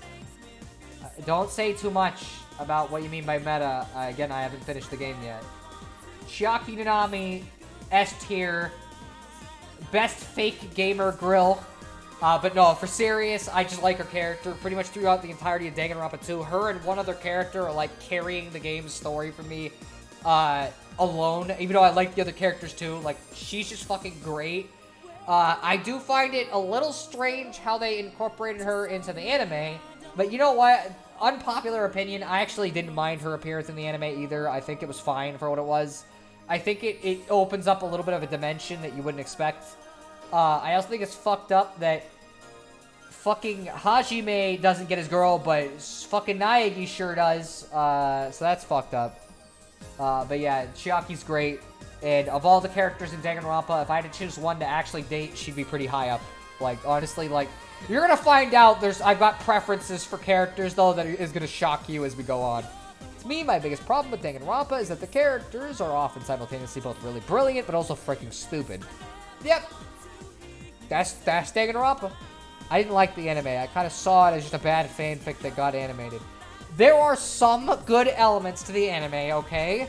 One, you get to see the Danganronpa 2 cast before they become the ultimate despairs, so that's kind of cute. Two, Chiaki is still there. Three, the openings are really good. I don't know if I can come up with many other positives, but I do have some positives. Chihiro Fujisaki. I don't know about this character. Anywhere I rank them is a question and a problem. Because this character has, like, the worst discourse of any fucking character I've ever seen. Especially because nowadays people see them as something they weren't. Chihiro was never fucking trans. They didn't play the game clearly. Chihiro was just dressed like a girl because fucking he didn't think he was tough enough to be a guy. That's it. But, like, as a character, whatever, they're just there. I don't really have strong feelings about them. Chihiro would need to be an A or B or A. Really? I don't really think much of Chihiro. Like, they're there, but, like, they're only there for 2 chapters. I guess you could say Alter Ego is there, but, like, even then, Alter Ego gets taken away fairly quickly, too, and you don't get to interact with them that often.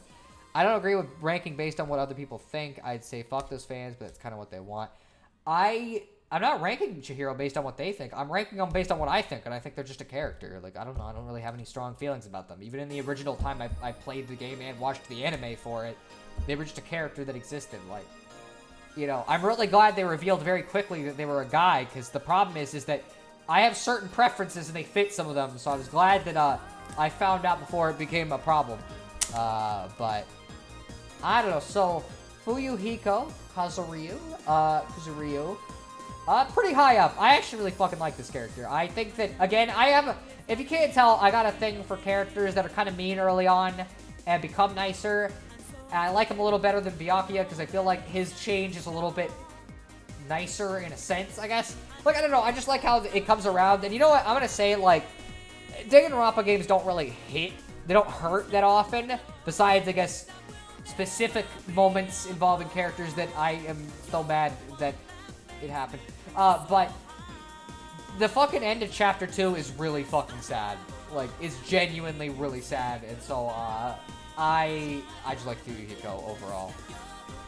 Going to, they're a character. Like, what can you really say about Gonta besides the fact that they didn't erase all the white stuff around the PNG? But no, they're just like a character. They just exist. Whenever I play Danganronpa 3, it's like, yeah, he likes bugs. He's big. Speaks like a caveman. That's about it. This is jumping ahead a bit, but I always liked Toko, and I always found a certain irony to her character. Well, we'll talk about her when we get to her. I'm not skipping ahead in the list. Well, I guess we could do it now. I'll find her. Toko Fukawa, as is, depends on how I am considering her with Genocide Jill. If I was ranking her as is, she'd be very fucking low. But because I consider them kind of the same character or like two sides of the same coin, I actually really fucking like it. I think when both of them are combined, it makes like a really funny contrast to the character, and I think Ultra Despair Girls makes this character go from one I don't really care for much, unless they're in their murderer form, to like just genuinely an interesting character. Ultra Despair Girls is definitely something, and we'll get to that. I'll probably rank them before we get to some of these characters, but yeah, I don't know. Toko is just kind of a mixed bag.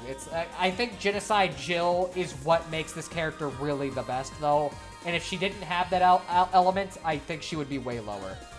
That irony being, well, once her dual identity was revealed, she paradoxically always makes me feel safe when she's around, because anyone who would want to kill me would have to get past the literal serial killer.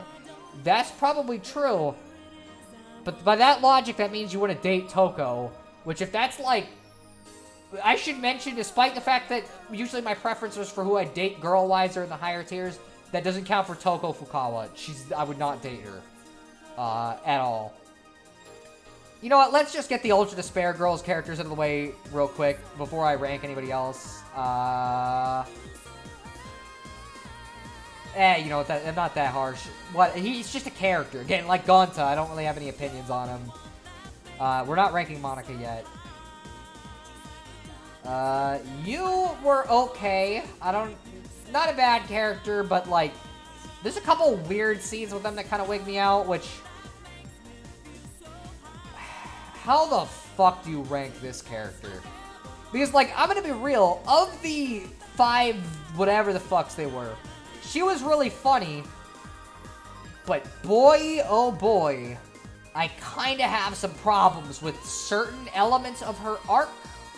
That being that I feel like they kind of did some really gross shit with her, and I don't like that. And I don't know how I should rank that. Let's see, I wouldn't date her. No, she doesn't bathe. Yeah, you could probably fix her, get her to bathe. But I would know her as a friend. I see. Guns, Shadow the Hedge. I do like Shadow the Hedge. You know what? Actually, give me a second.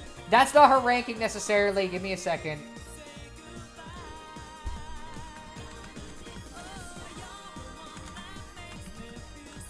Reminded me of a good track from a game I don't like. So we're going to listen to that.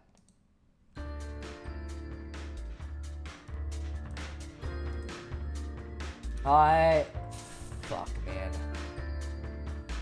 The really thing is, I tend to feel like the first 2 Danganronpas had the best casts. I kind of agree. Like, the Warriors of Hope and Ultra Despair Girls, the only reason you remember them at all is because one was kind of controversially handled, and if not for that, they'd just be those kids you fought in one game. I don't agree with that for one of the characters. This is not the character's fault. I gotta rank her in the bottom. It's not Kotoko's fault, and honestly, I think that at a base level, it's like, the idea of presenting a character who was sexually abused, and like, the kind of ramifications that come with that, that's really fucking sad.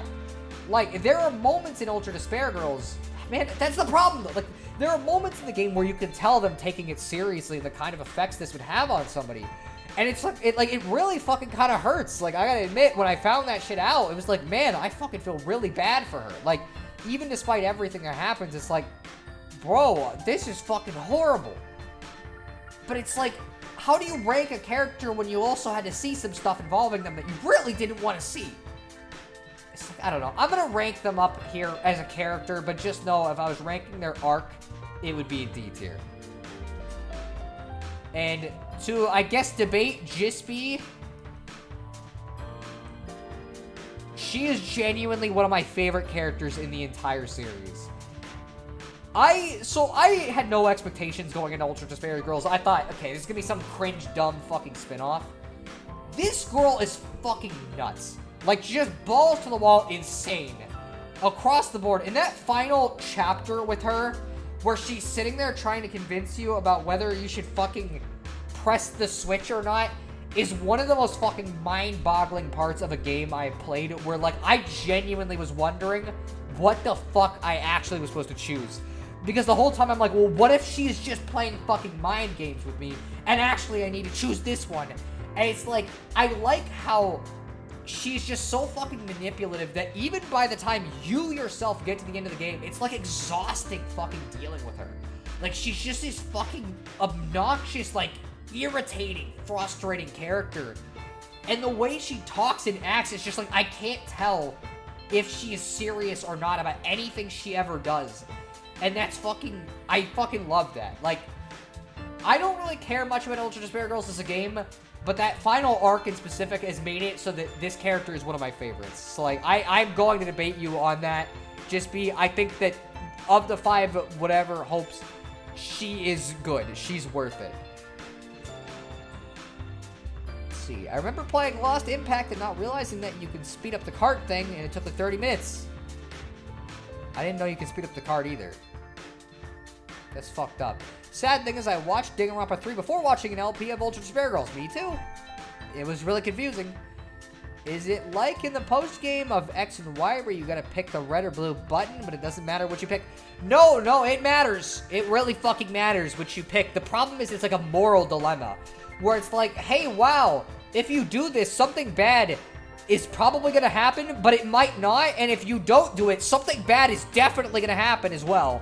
There's no good answer, but it's hard to tell what she even is wanting you to do, because, like, she'll go back and forth telling you to push the button or to not push the button. It's this fucking crazy shit where she's playing mind games with you for the entire last chunk of the game. It is like 30 straight minutes of this girl trying to convince you both to press the switch and not press the switch, and you have no fucking idea which one is the right answer. It's great. But yeah, Monica probably turned out the best. Okay, so, see, there is something worthwhile in fucking Ultra Despair Girls then. You just admitted it. I don't think I'm gonna fucking rank the weird Monokuma variants like Shirakuma and stuff, because it's like, I don't know, I don't have any opinions on Kurokuma or Shirakuma. So, Gundam Tanaka, I think pretty obvious opinion, high tier character. It's fucking really goofy character who ends up having a lot of depth, and something I really liked, I didn't notice this in my first playthrough, but Gundam's kill in that game is not even something he does because he wants to. It's because literally they were so desperate that if he didn't do something, everybody was gonna fucking die. And the whole chapter is like leading you to the answer. Like, he's trying to reveal that he did it, and I think that's so fucking cool. You know, like, I don't know, I just like the character across the board. I just think he's one of the most interesting ones from Danganronpa 2, and that's from a character that when you first see him, you think, I got this guy booked, he's gonna be this way the whole time. But back to Kotomi, I've mentioned in the past that sometimes I have periods where I need to just get away from Japanese media, and stuff like Kotomi's mixed handling is why. Japanese authors seem to have problems handling that tastefully. That's the rough part, is like there are parts of it that they do handle well, and then parts that are fucking disgusting. It's like, I don't think there's a problem with them approaching that, but I don't know. You know what, I might put Gundam in S, by the way. I wasn't even thinking about that, but it's kind of like, okay, you can tackle these serious subjects. There is nothing wrong with that, and in fact, I think it's a good thing. I think it's important to talk about this because not everybody has a peachy life. You know, when I was younger, I remember watching Higurashi, and I gotta admit, this might be a thing that me and Jispy have talked about Higurashi's fucking child abuse arc and how he didn't like it in Kai. But to me, it was really vindicating to see stuff like that presented in some kind of media. Because it's like, I grew up with a really rough household situation, and so it meant a lot to me to see something like that be portrayed in media. And it's one of those things where it's like, this could have been handled well, but in the same chapter where they're showing you all this fucked up shit and occasionally getting into some really interesting stuff with it, they're also like, yeah, let's just strip her like almost naked and have her sexually harass the main character, and it's like, why? Why did you fucking do that? Hajime Hinata. As far as the pro tags go, I really like this guy. In fact, I might even put him in S tier. I just think it's so interesting that in the first game, like, Naegi's alright, but it's like, he's built up throughout the game as, like, not a big deal, and then you find out he is. And it's almost the reverse with Hajime, where he's built up for a while, only to find out he's one of the reserve corps students. And then even later finds out stuff that's way fucking worse about what he actually is. Which is super fucking, like, scary, even. The fact that, like, at the end of the game, this guy basically has to decide whether he wants to live out in the simulation and enjoy his life, or lose himself completely, is fucking terrifying. It's kind of why I don't like Danganronpa 3, the anime, because of what it does for this character, but, like, he is just such an interesting protagonist, and it's so crazy, because you think, like, nah, this dude's gonna be lame. You look at him design-wise, you're like, this character's gonna be boring, but no, he's great. Would probably just make me sad, I don't know. A lot of things from this series are kind of sad, but some of them are sad in a frustrating way. Like, why the fuck would you do this?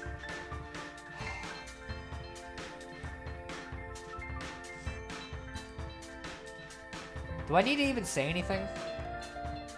Do I need to explain why Hifumi's there? Even when you hang out with him, you think, okay, this guy is gross and weird normally, but maybe he's okay if you talk to him. No. He's just weird. He's just a gross, weird guy. Also, he writes fucking fan fictions as his ultimate talent. That's fucking lame. Yeah, that's the thing I keep noticing, though. I've only ever heard of a few manga/anime that introduce that kind of angle without coming off like the author is writing from a fetish perspective. That's what fucking sucks. Like, why? That's not a thing to fetishize.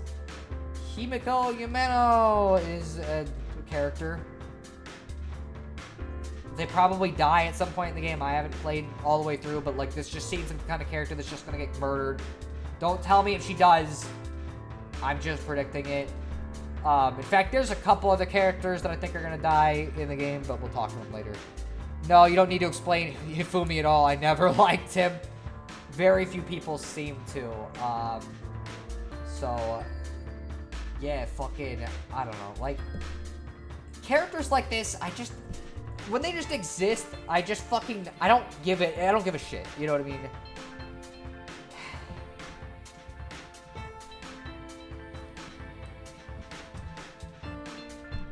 I don't know if I can explain myself with this one. I'm gonna be honest. I really don't know if I can explain myself with this one. I kind of occasionally like characters that are just fucking awful. Just mean as shit. I also like the fact that she has an arc. As I've said, I have kind of a thing for characters that are mean and have an arc. And I'm not saying I would date her later on, obviously, when she's older, because in this version, she's, like, in the high school, but I gotta admit, there's a part of me that's kind of into this, and I don't feel like I should be. The mean kind of thing. You're gonna have to just judge me, I guess. I'm sorry. And again, okay, I should say, girls in the top tier, besides this one, I'm not dating her. Fuck everything in regards to that, even if she's older. Like, no. She is unfortunately also on that list of characters I probably would want to date. I'm sorry. I actually like Kyoko a lot. I put her on B. I guess somebody else likes her, but I don't think you like her as much as I do. Of all the characters in Danganronpa 2, like, I had a list of characters that were my favorites, and she was one of them. In fact, there's one chapter that just massacres a lot of my favorite characters in the game. Honestly, I'm past the wanting to date fictional characters phase of my life. I am too. I am going based off of what I felt like when I was more into this. But I think it's okay to partake in it every once in a while when you're just like, you know what, fuck it. These are the characters I would have been into or I am into. And she's one of them, I'm sorry to say. You are pretty fun. I like, fucking, what was her name again? Again, some of these people I've forgotten their names. Shit, I feel like it's like on the tip of my tongue. Miyota is her name. Ibuki Miyota, that's her name. I got it before anybody said it, if somebody says in the chat. But she's pretty fun. She's a goofy character. Enjoy her. I just like cute things. The thing is I like looking into characters, just being like, who would I be willing to put up with, I guess. by the way, does not count for this character. I'm about to put an S tier. I would not ever, not even in a billion, trillion, fucking quadrillion years, ever even vaguely consider the possibility of maybe ever thinking of that it's possible that I might maybe date this character. Fuck her. She's a great character, though. Like, genuinely, I just love the fact that every time she appears, she's just fucking nuts. She's balls to the wall insane. And I like the fact that, unlike what you would expect from the villain of this, is like, no, she's not like, oh, yeah, no, I'm just gonna be fucking evil. Like, no, she just goes along with whatever the fuck. Literally, you beat her at the end of the game, and she has no reason to, but she executes herself because that's the losing condition. She said she would do it. Of course, you wouldn't date Junko. That would be like dating the Joker. That is why I put like a billion qualifiers in the way, just in case. Kaede Akamatsu. So people always rank this character very high, and I don't know if she has more relevance later in the story. As is, I like her. She's a decent, like, was gonna be protagonist. I like the fact that the first chapter pulls the fucking craziest twist I ever would have expected from a game like this. But as is, she's just fine. Like, she's okay. She's decent. That's it. You know, Batman. What? You talking about the Junko thing? You know, Batman. You know, Junko, if you really think about it, it's probably the best Danganronpa character to date. You see, all these characters are predictable. You know exactly what they're gonna do. They have one personality, Batman, you see. And that's where Junko's great. You see, Batman, she's got multiple personalities, and all of them are fantastic. I agree, Joker. You know, I mean, she's pretty high tier, but, you know, I'm more of a Chiaki guy. Chiaki Batman. You know, I can respect that. She's a cute gamer girl. I think we all want a little bit of that in our lives, you know. But I think we can all agree, definitively, that Nagito is best girl. Not just kidding. I was trying to come up with something else, and I couldn't come up with a fucking way to end that. I was gonna fucking say Miyu Iruma, and I'm like, I actually like Miyu Iruma, so fuck it doesn't work. Actually, Batman, I'm gonna change my answer and say it's Hiyoko Sanji. She's the best one, you know. I really want a girl who could just abuse me. Let's see. I always thought that Junko executes herself because she gets to keep all that precious despair for herself. I guess, but we're gonna talk about another character later, but like, because she's also this character, I think is really interesting, the dynamic. I know this is supposed to be a Heath Ledger Junko, or Joker, but it sounds more like Al Capone. I can't do good impressions, okay? I'm sorry, okay? That's the best I can do. He sure is a character. He sure is a character I really don't like at all. He's a fucking simp, and not a good one. He's ugly looking design-wise. I hate his pink hair. Fucking loser. He's a loser. I don't think I could do Heath Ledger or Joker either. That's the only one I know. So it's like, I don't know how to voice any other ones. That's the closest I can get. Kibo. I mean, I don't know. He's a character. Like, it's funny that he's a robot. I'm guessing he probably dies in the game. Or he kills somebody. But yeah. How the fuck do you rank this character? Like, they're I don't hate them, and I feel like I'm rating them higher just because I like maids, but like, she's cool.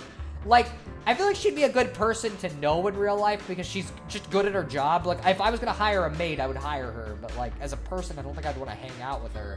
She doesn't seem like she'd be that interesting. Speaking of which, Taka, very similar. I don't think he'd be that fun to hang out with. He's kind of just a dork. You know, he's the kind of person I don't like. I could do a Mark Hamill Joker. I don't think I could do that either. I don't think I could do any of them. So I haven't finished the game. I can't rate this character as highly as I probably would if I finished it.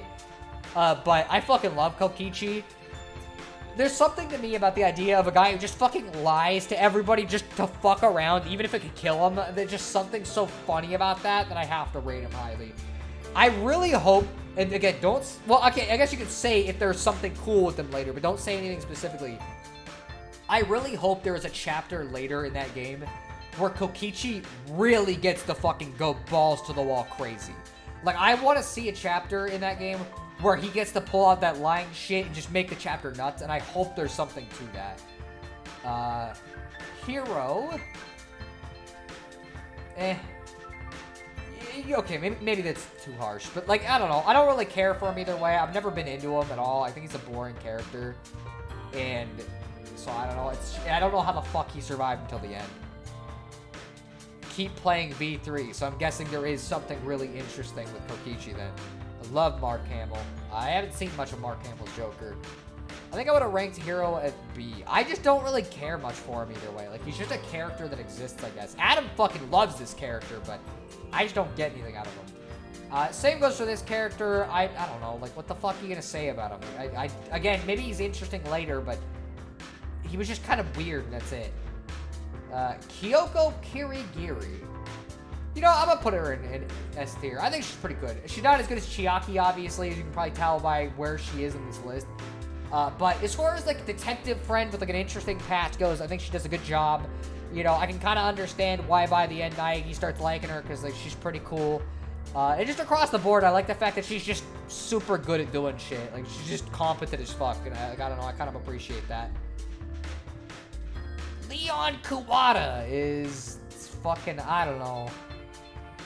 Man, I feel like I'm putting too many people in C. So I'm gonna put it, I don't hate him, he's fine, he's whatever, he's just a character, I guess. He gets to be in B tier, mainly just because I think he's kind of fucking funny in the first trial. But, like, realistically, that is really the only reason why he's not at C tier. That, and I feel like C tier is getting kind of bloated, but I guess I guess it doesn't matter, does it? Because guess who's going in C tier? Camera Girl.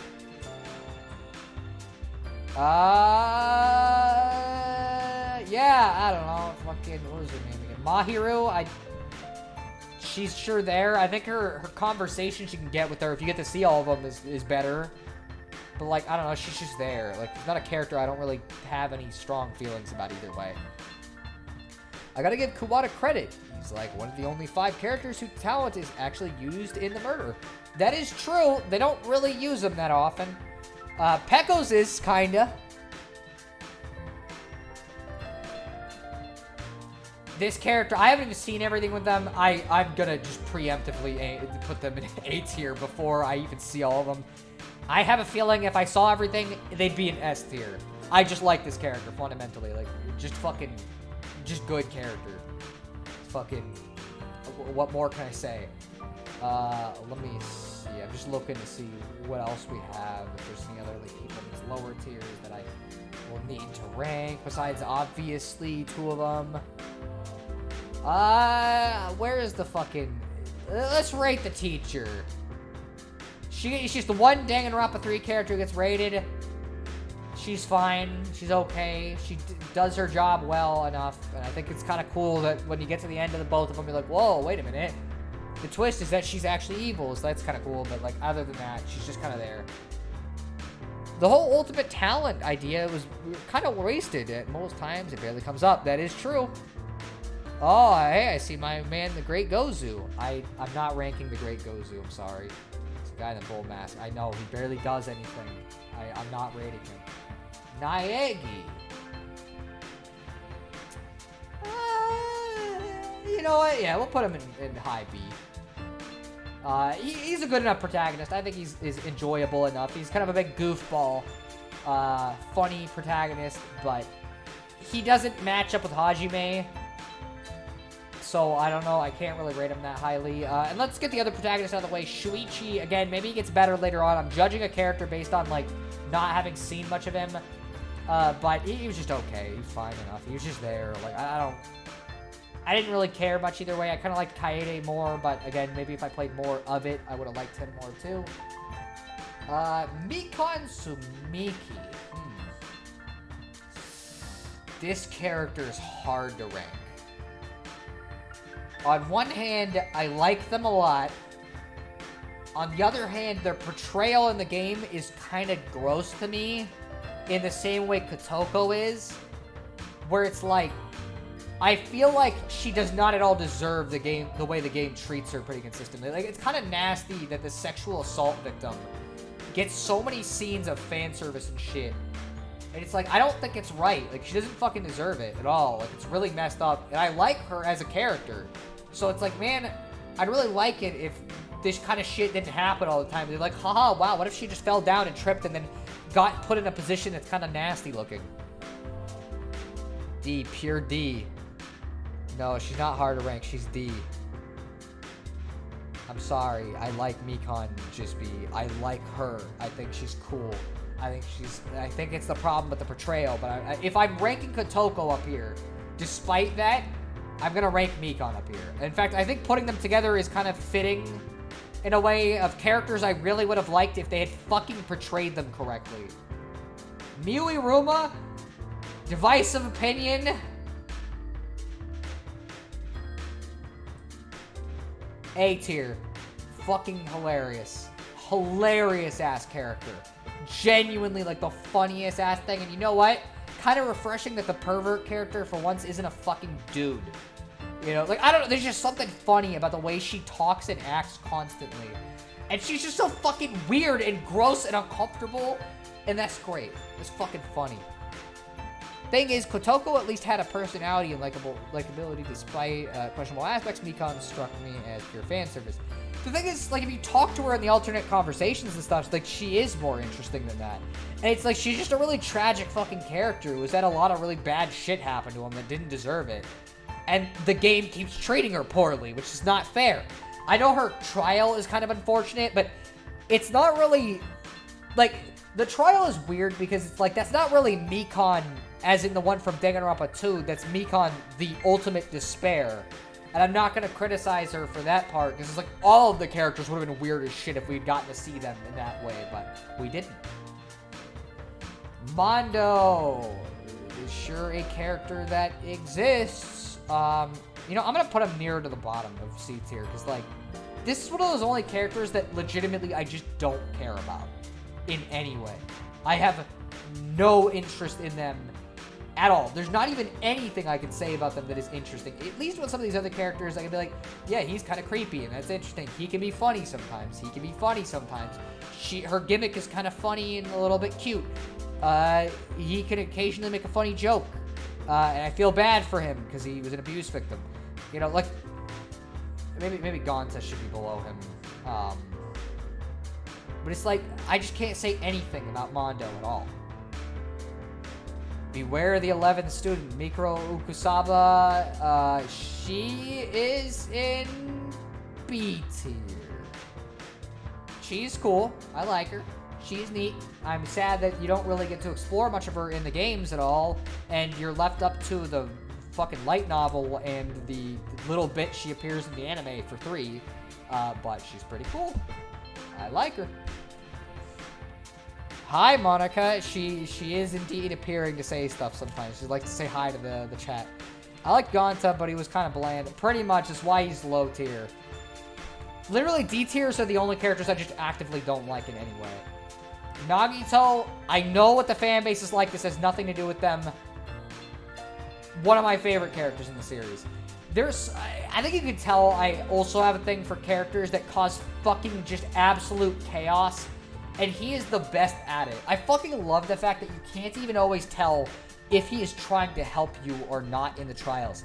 And that first moment when he finally goes off the fucking rails is such a good twist. Because, like, up to that point, you see his jacket and everything, and you're thinking, okay, well, this is just Naegi. His name is even an anagram of Naegi, which is what I noticed right away. I'm like, there's got to be something to it. And when it turns out he's this fucking hope-obsessed fucking nightmare child, and that his backstory is, like, the craziest fucking shit, where it's like, oh, yeah, he has extreme luck, but it's not necessarily always good or bad. It's kind of both, where it's like, oh, his parents died, and then he made a shit ton of money. He has a terminal disease that should have killed him, but he's just still alive for some reason. And, like, that is so fucking nuts. And I think it's really fucked up that if you notice my top 2 characters, you might notice there was one trial that was a particularly fucking horrible one. Nekomaru Nidai. Yeah, he's sure a guy. I guess, I don't know, like,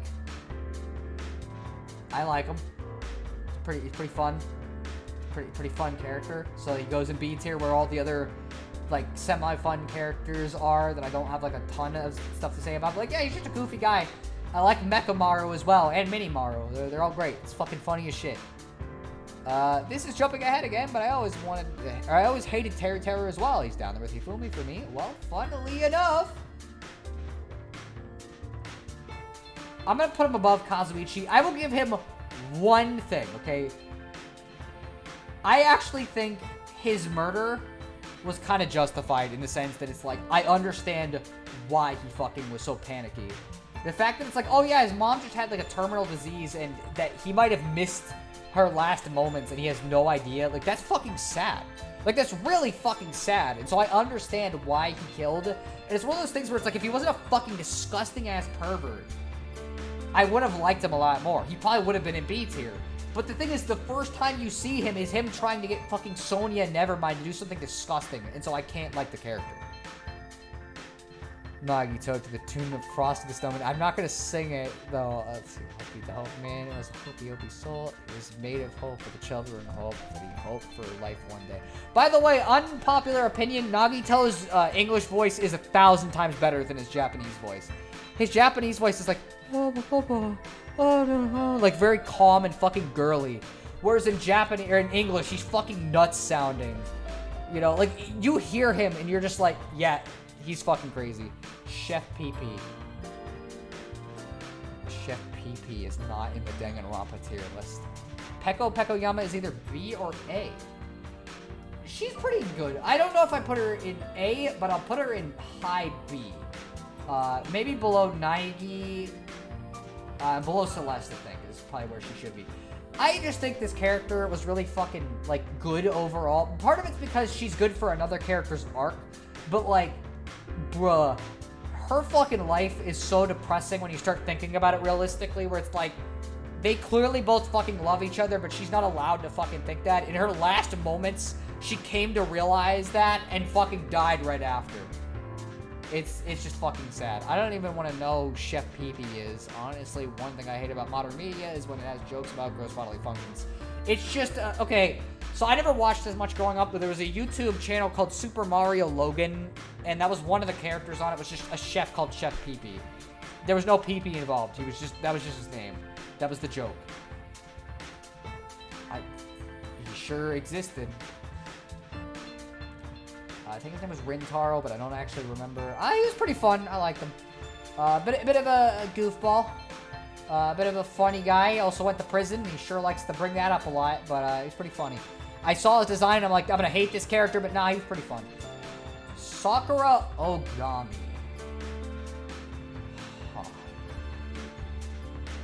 How do I fucking... Oh, so it was kind of a joke a baby would think is funny. Pretty much, yeah, that's Super Mario Logan. Okay, so this is going to be an unpopular opinion in a different way. Sakura's okay. She's good. She's fun. But, like, I really don't get much out of her character. And I hate her design. I think it's so fucking gross. Like, at a fundamental level, it just clashes so hard with the rest of the game. Let's see... Yeah, that was my reaction to Babyface Guy, too. Pretty much. Also, Sakura needs to be an A. I'm sorry. B tier. I'll be right back. Okay. I'll wait until you're back and while... Oh, I guess we're listening to Future Funk. Let's not do that because we're going to get a fucking copyright strike. But before I do that, what I'm going to do is we're going to look up something.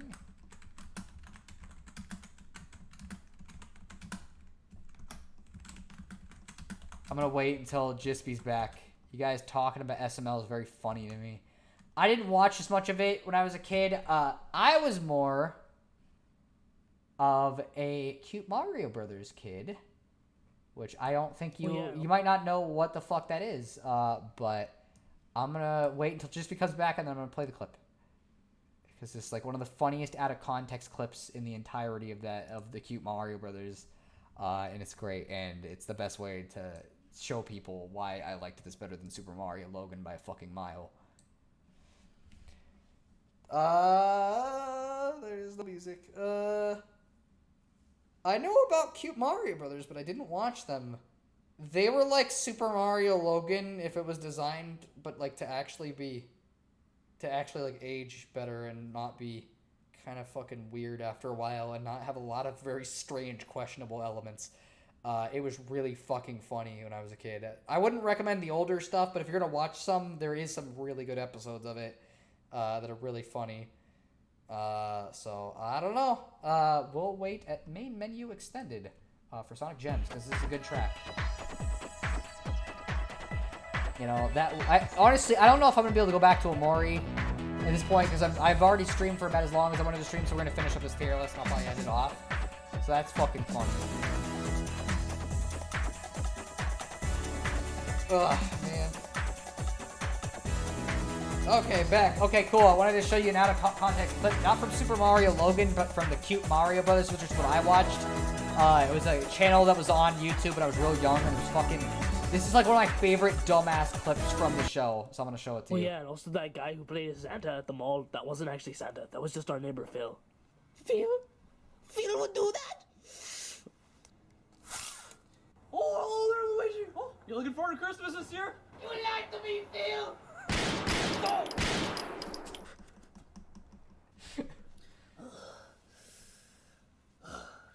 Luigi. Did you just kill our neighbor, Phil? No. No. Yeah. I fucking... Oh, man. I fucking love that show so much. Did you ever see Mario Plush Forever? That's some weird stuff. I've never watched that one, no. But... It was fucking... I don't know. I think it's fucking really funny out of context clip. Did you kill our neighbor, Phil? No. Let's see. Let me go back. We'll go Sonic Gems, as I said. Main menu music. Peaches, Peaches, Peaches, Peaches, Peaches. That is a song that exists. All right. Anyways, I said this when you were on stream. Honestly, I'm probably done with Omori for the stream because I've already gone for 2 hours and I didn't expect it to. So I guess next time I gotta charge my freaking controller. But yeah, so Sayaka Mizuno. Before I show anything or I rate this character.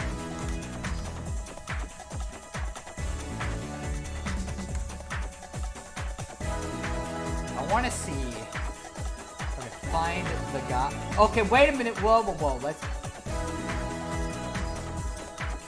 Let's not scroll too far. I'm worried. I started seeing some stuff.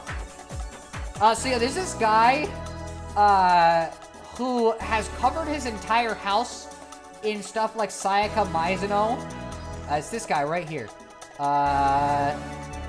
Like literally, it's like a mansion-ass fucking house. And he's known for making, like, giant-ass fucking cardboard cutouts of her. In some cases that get up to the point of, like, fucking 75 feet tall. I have no fucking idea why, at all. He just does this. This is, like, the most notable thing about this character. Is that this guy, this is his house. This is what he fucking did with his house. Oh, the whole house is like this. I don't know why. Anyways, so that's completely beside the point. Bro, you started streaming at 12? It's like you're actively don't want me to see the stream. I'm sorry, Troy. I just wanted to stream early enough so I could fucking do some stuff before I go to bed. It's okay, Troy. I helped him solve the puzzles this time with my missed player instincts. I mean, that's also true. Like, I only really ended up doing the puzzles to the fucking left. We didn't end up doing any more, so you didn't really miss much. And honestly, at this point, because we've been going for so long, because my controller fucking ran out of battery, it's like, at this point, I'm just going to end up ending the stream here soon. So, like, you know, fucking... You didn't really miss much, honestly. The stream just didn't go the way I planned it. So anyway, Sayaka Mizuno, purely because that guy built an entire house out of her, gets to be a B tier. No, I actually think she's kind of fun in the sense that, like, I like the twist involving her. It's just fucking nuts that your little assistant character ends up being a traitor and tries to fucking make you the murderer, or make you out to be the murderer, and that's fucking great. Like, that's just fucking crazy. I really was hoping to show some Sorrow some PC games and maybe Sega CD as well, but whatever. I might be gone tomorrow, but Monday will hopefully be my day. As long as I'm awake for it and I'm not at work. You know, so... Sonya Nevermind is in D tier. Nevermind, she's in fucking A tier. That's a fucking joke there. Anyways, I fucking love Sonya Nevermind. She's just great. I got something for princess characters in general. As I've said, outside of exceptions to the rule, anybody, well, in this one too, And this one, anybody in S or A tier is a character I want to date, and she's one of them too. She's fucking great. She's got a lot of funny lines, and you know what? She picked a good guy to be attached to, clearly, considering he's in the top tier. Sweetheart, I think she's a little better than Sweetheart, but I get the comparison.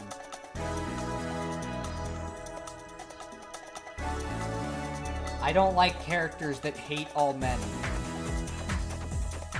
So anyways, she is in C tier. She's okay. She's just kind of there. I don't know. I don't have strong opinions on her either way. She's a cosplay girl. That's kind of cool.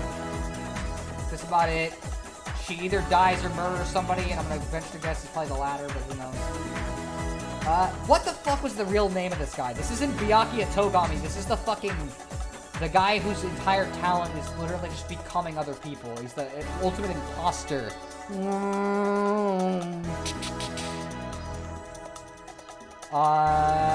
don't know. I think that's funny. I think it's a cool concept. He gets to be in B tier because of it. Purely because of that, nothing else. The imposter Byakuya's real name is never revealed. We never find his fucking name out? Wow. Shit. Well, I'm gonna just call him Byakuya 2 Electric Boogaloo then. Yeah, you know, it's a funny concept. The fact that we don't know his name actually makes me want to rate him slightly higher. Zam Wessel? I don't know what that's a reference to, I'm sorry. And finally, I guess we get to rank the Monokuma and Manamis that exist. So Manami, I'm gonna be real. She's fine enough. She has her moments, but I think, like, as a whole, her shtick is a little too goofy for me sometimes. I think that she really starts to hit her stride later in the game, but early on, she can be really fucking annoying, so it's kind of a balance where it's like, I don't hate her as much as some people do, but I don't really like her that much either. She's just kind of there. But, on the opposite side of the spectrum, I gotta say, when it comes to having a main antagonist character, Monokuma's gotta be one of the coolest I've ever seen. He's obviously fucking evil. Like, that's made very clear from the beginning, considering what he's putting you into. But what I fucking love about him is he's like a lawful chaotic, or sometimes just a chaotic.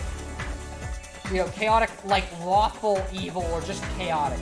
Where he'll just let shit fucking happen. He does not give a shit. If they come up with an interesting suggestion to him, he will go along with it, even if it doesn't advantage him.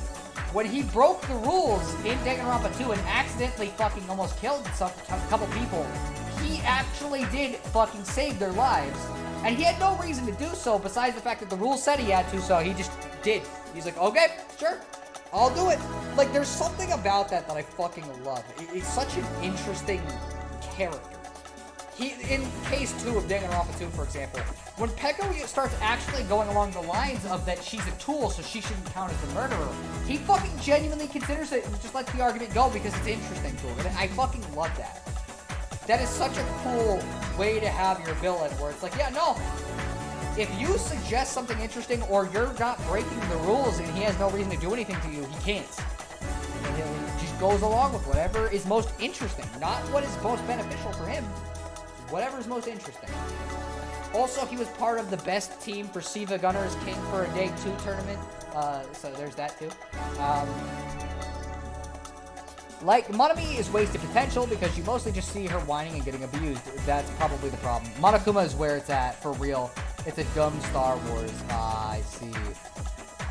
Also, you said earlier you never heard of Mark Hamill's Joker. I've heard of Mark Hamill's Joker. I just haven't seen much of him. Listen to clips and then listen to Monokuma's English dub voice actor from the games, not the anime.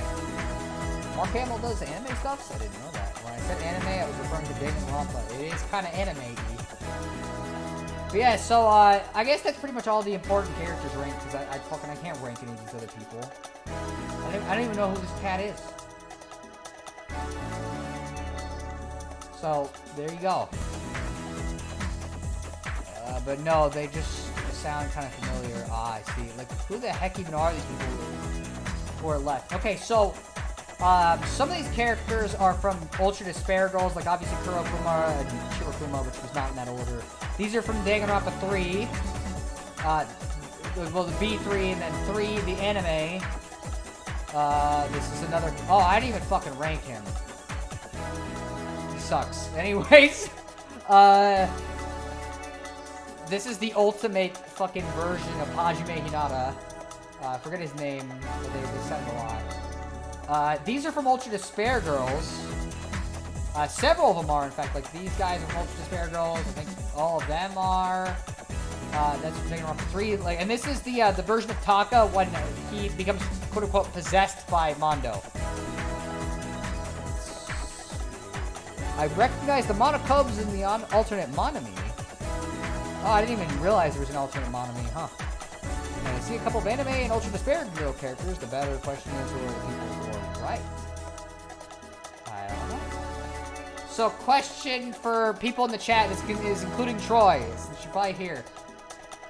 What Danganronpa girls would you want to date if you had to date one? And just be, you have to choose one. If you don't choose one, then you automatically end up with a Tool Girl and Tenko and your least favorite, and Mikon Sumiki. You end up with her instead. So you have to pick characters.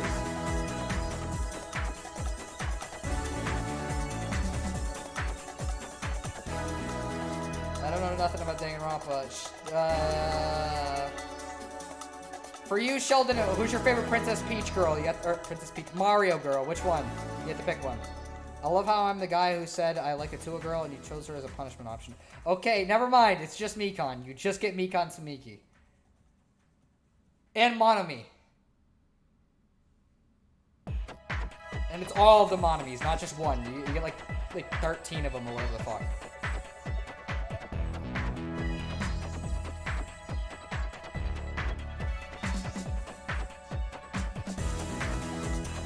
I'm waiting on the answer. I don't know if Troy is still on the stream.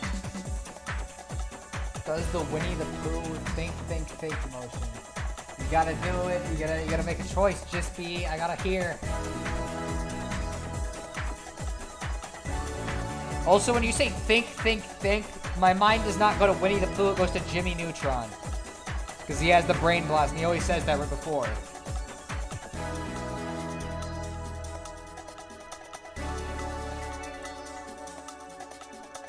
I don't know if Troy is actually in the stream now that I'm thinking about it, though. Like, because he did say something a while ago, but he might have left the stream right after. I could add him on Discord and say, hey, I asked you a question in the stream, you need to answer it, just so I can know your answers. Again, top 3 just be, you can't just pick one, you gotta pick 3. Still a fan of Celestia Ludenberg, so maybe her. Okay, so that's 1, you gotta pick 2 and 3. Also, Celestia Ludenberg. She murdered people, Troy. Like, she's like kind of evil. Why her? Honestly, it's hard to tell because I think IRL, any girl too idiosyncratic would actually be annoying. You need to just pick 3 girls. It's not that hard. Like, you just pick one. You're like, yeah, I don't know. If I had to choose, I would date those. But probably Hiyoko, Detective Girl, and thinking with her. Kyoko, then, and Hiyoko. You also are picking fucking Hiyoko? What the fuck is wrong with me and you? One of the people is currently sitting in D tier. Which one? Because honestly, either of these girls is not a good choice.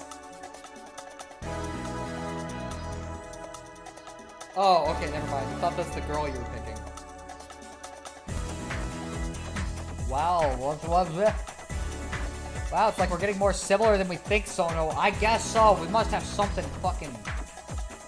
That's fucked up. Why is it right after Hiyoko or Chiaki is fucking Hiyoko is my next choice? What the fuck, man?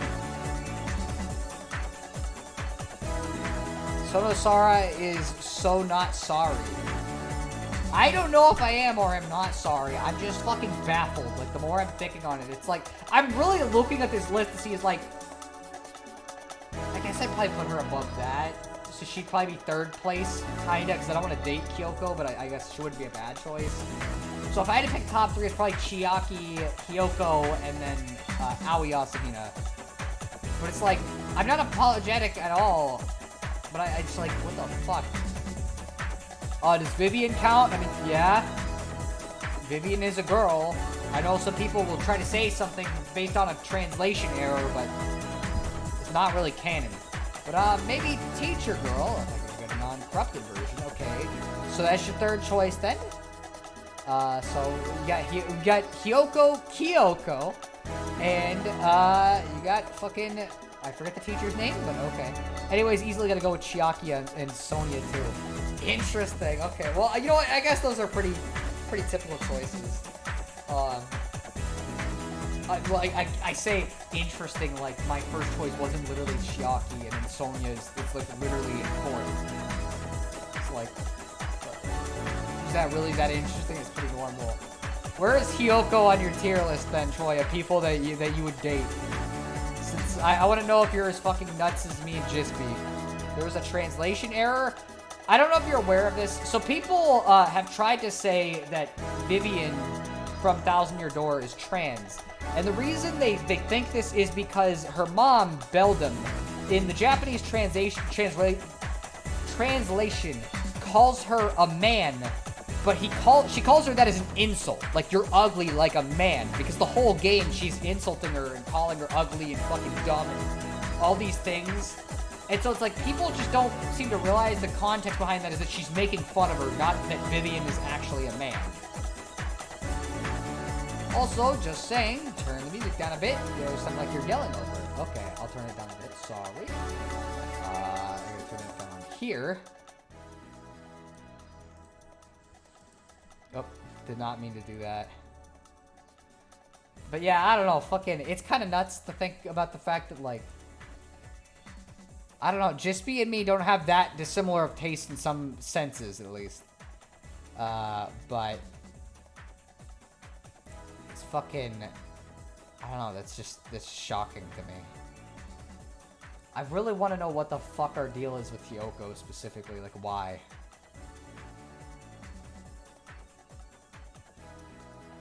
So yeah, this is my tier list anyways. Some of those opinions are apparently divisive, as Jispy didn't seem to like my placement of Mika and Sumiki, but whatever, you know, you're not gonna always have similar opinions. I thought Goombella said something like that too, but I don't really know. No, I don't think that's ever been a thing. Like, literally the only evidence I've ever seen for it is the Beldam comment, and that's it. And it's like, again, you can't take anything she says when she's clearly insulting Vivian as, like, any statement of fact. Because, like, she's calling her all these fucking horrible things, so why the fuck would that be the one thing that's actually real? So, I don't know. I just don't agree with it at all. I think it's kind of stupid to me that people just, they gotta justify it some way, shape, or form. Again, it's the same problem with what we talked about with Chihiro earlier. Chihiro is not fucking trans. He is a guy. He wants to be a guy. He just doesn't think of himself as manly enough. And literally the whole point of his fucking, him dying is he came to Mondo to try to fucking fix that. So it's like, people are just fucking, I don't know. People just want everything to be a certain way. I don't understand it, nor do I even really like it. I think it's kind of gross. Like, if that's all you can really do is make everything like that, it's kind of nasty. You know? Just fucking pick characters that are actually already that way. You don't gotta co-opt other characters to have arguments about on Twitter. Okay, well, the thought about Hyoko I have is, she's like one of those kittens who hiss the first time they meet you, but you can get them to gradually warm up to you. Also, depending on whether I get high schooler or young kid version, it might be less of dating, because it was more of a foster kid. And no, I would not pull an ending of Bunny Drop thing. The assumption automatically is that you're getting the fucking later version of it. Like, it'd be weird to not, you know? Canonically, by the time you actually get to the point of Danganronpa 2's events, these characters are all fucking way older. And it's like, yeah, no, I'd rather have fucking older Hyoko. That'd be weird. I thought that Vivian has some line about accepting her gender at some point, but again, I don't really know. I have literally never seen anything like that. Ever. Like, never once have I ever seen that, and I don't think that's a real thing, I'm gonna be honest. You know, it's... If that was actually a thing that was real, you'd hear people bring it up a lot more often, but I've never heard anyone mention that before. You know.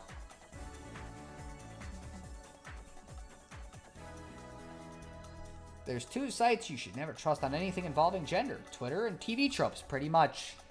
That's basically a fact of the matter, so. Either way, she's not, and that's it. Unless Nintendo flat out comes out and says that she is, she's not. TV tropes, it's a site that'll give you really, like, shitty fucking explanations of stuff. Because they like to say everything is secretly non-binary, pretty much. Everything is secretly something else that it definitely isn't. And that is basically just fucking Twitter and TV tropes as a whole. Doesn't even need to be, like, around gender. It could just be anything. They just base everything off of the most nonsense shit you've ever heard in your life. The fuck is this bug?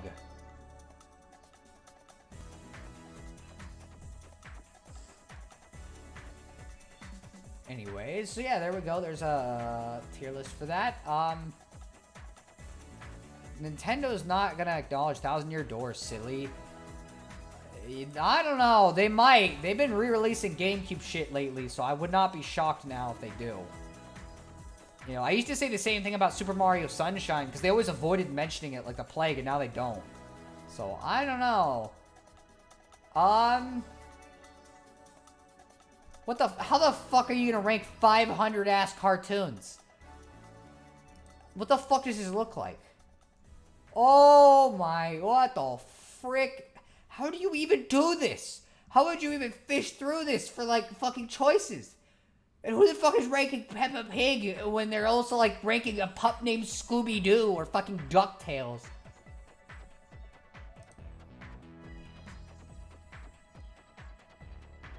Actually, this one might be easier to do if I was gonna rank fucking shows, but the problem is like, I'd have to fucking remember a bunch of shit that I don't remember.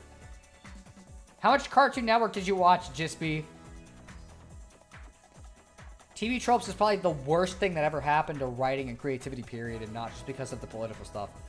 Yeah, pretty much.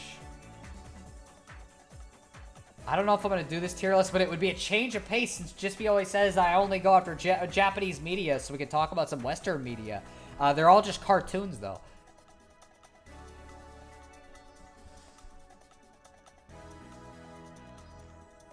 Also, how long have we been streaming? Because I could play more Omori, I guess, instead, actually, which probably would be better. So I think I'll do that instead. Because the controller should definitely be charged at this point.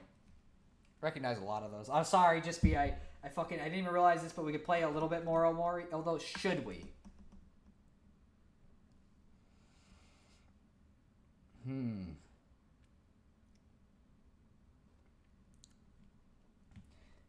Yeah, well, the Watt thing, that is a little bit more weird, but that's because it's just the English translation is bad. Like, or, at that specific thing. But also, Watt, from my awareness, was added late in development. So it might just straight up be that, like, it's just a different context. Okay, anyways. I don't know if Troy is still here, but if he is, then he might get to see me play Omori for a little bit longer, since I'd like to at least finish this this thing. We, Humphrey and Medusa Sector, pride ourselves in being the best of the best. Medusa treats us all well and feeds us regularly. You can't say the same about Marina or Molly. All the Humphrey from Marina's sector keep disappearing, so she keeps asking Medusa for more. Hope I'm not next. Okay, what the fuck? Colorful potions and flasks of all shapes and sizes. Save that tier list for next time. This seems like a good idea at this point, so. But yeah, TP Tropes gives people who have never written the wrong idea about how writing and creativity work. If you believe them, then basically the only thing you'll ever write is Marvel/DC superhero comics or run-out-of-the-mill shonen manga, because that's, like, all the media they know. True. I don't want to do the exploding, guys. Oh. That makes, like, a squishy noise. Okay, so clearly we're not supposed to go that way.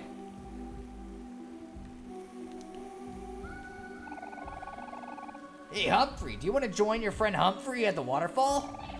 Of course I will. I thought you'd never ask.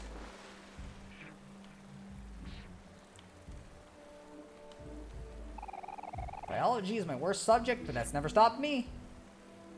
Okay, so I need to get into the ocean to get that some of these other Humphreys, since we got to get a certain amount of them before we can actually continue. Did that open the door this time? What did I miss from Omori so far? Not really much of anything. Like, I'm literally just in this area, although clearly I don't know what to actually do. Like, they literally consider a thing... Does TV tropes do more than just list tropes found in media, or is there more to it? It's mainly tropes, but it's kind of hard to explain. They literally consider things better or worse based on how normal they are. They're one of those sites where anything that does something different is automatically bad until the fandom comes around and makes them reconsider. There was a Kel platform. Did you use that yet? I didn't even see that there was a Kel platform. I don't think it's this, but I'm gonna fucking switch to Kel anyways. Ah, okay. This mechanic has not been used in, like, fucking forever, so I didn't even remember you could do this. Okay, so I'm guessing that's gonna be the gimmick. Or one of them, at least. Sheldon TV tropes has pages about specific shows or movies or games. To be fair, that info can be legit useful at times. I'm not fighting that. These explode at the end of the fight, and I don't like that, so... We're gonna go away. Hello. Hey, Humphrey, do you want to join your friend Humphrey in the waterfall? Sure, I love making bridges. Alright. But yeah, so if you're wondering how the puzzles went in the previous part of Omori, the first one was fucking bad because I picked the hardest one, but also because it was very poorly conveyed until I looked at a hint that just basically described, oh, well, this is actually what you were supposed to do. And I was just completely taking the wrong hints from it before that. And then the second and third ones were fine.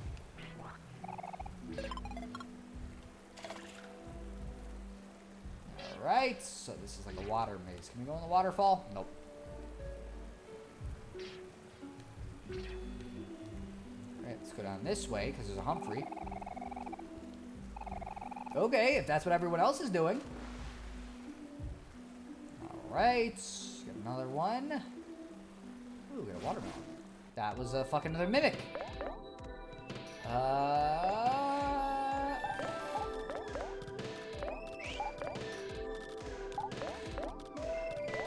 Alright, let's do that. We have to take their YMMV, your mileage may vary pages, with a grain of salt, because it's common for those pages to be edited by one guy and try to make his opinions seem more widespread than they actually are. That is also a possibility. Yeah, let's... make sure this guy is dead. Oh! I feel really bad for what I'm about to do to you, then. You just fucking healed me. Oh, so you already did the bomb path. This is the second one you're doing. Yeah, I already did the fucking bomb path. That was the first one I did. I always go left first. But yeah, so I don't know. It was literally just like two fine enough puzzles and then one like really bad one. Let's see. There's no waterfall, so we'll go up here. Let's see. But they do sometimes have legit info, most notably revealing if a show is on physical media or streaming, and sometimes they'll outright warn you if a certain release is bad, usually. That's good to know, I guess. Although I don't usually, like, care either way. My standards aren't that high. Wow, look at all these cool plants here.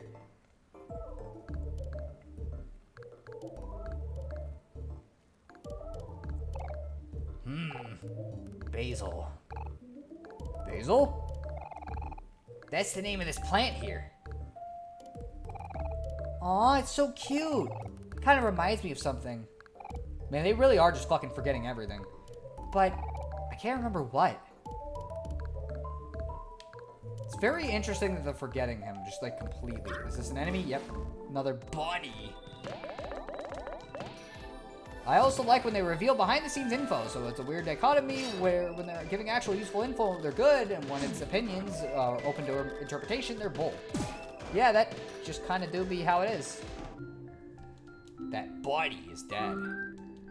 I'm glad we're over-leveled now, because now I don't even have to worry about most of this for a little bit. Mumbo Jumbo. That's the guy from Banjo-Kazooie. Looks like a job for Kel.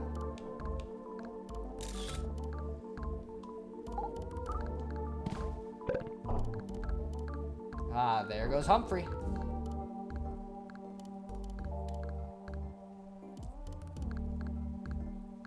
Right, let's see if there's anything else of note.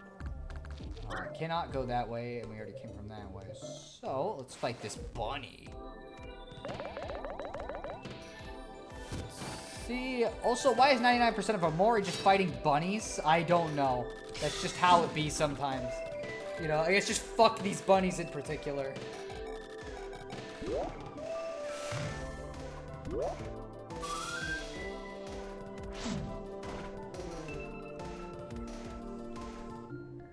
Either way, I'm gonna fight them because they give me free EXP, so I'm going to take it. Because they're barely even a fight. Watch your step. Some of the spilled liquids aren't meant to be touched by humans. Okay. Please do not ever mention fucking bunnies ever again. Ever since Lola and Space Jam, that phrase got weird.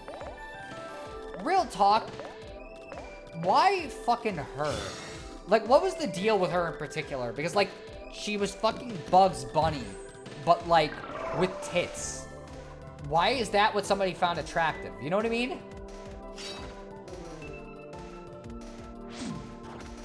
That should get rid of one of the bunnies.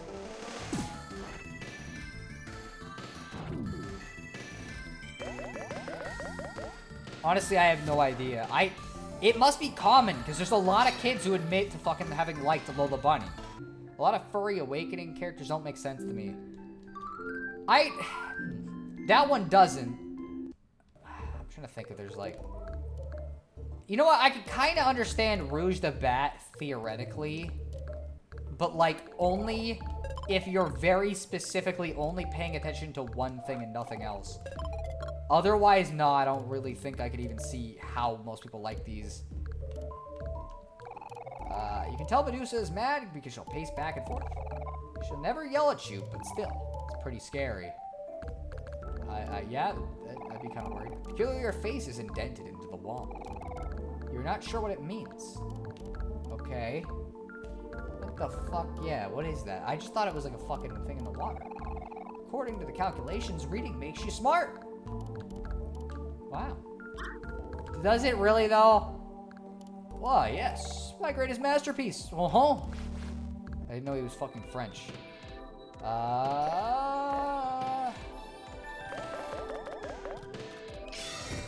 Like, the only one who does is Gadget from Trip and Jail Rescue Rangers because she actually has a likable personality. I mean, like... Gadget, huh?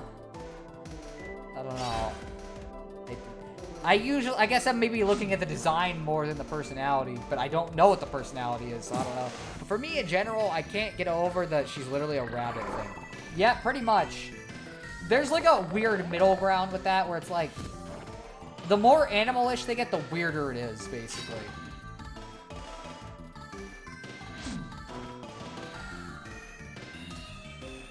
There we go. More rabbits dead. More bunnies dead.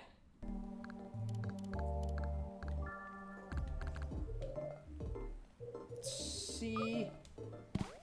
Somebody in chat is hearing us say all this stuff and they're just sweating fucking bullets because they feel like, oh man. But that's me. I was the kid who liked Lola Bunny or Rouge the Bat or Gadget or whatever the fuck.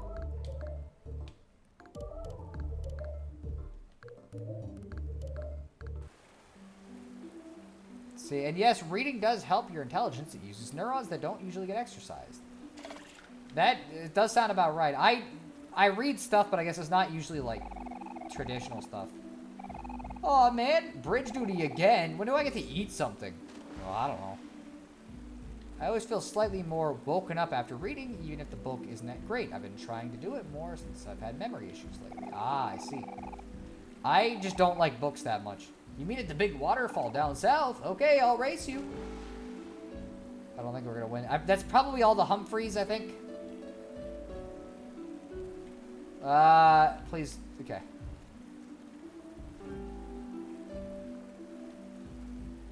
Oh, we cannot go down there. I was curious to see if there's anything in particular of note outside of the watermelon we got, but I just realized that probably was the only thing of note. It just looked like you could maybe go through it.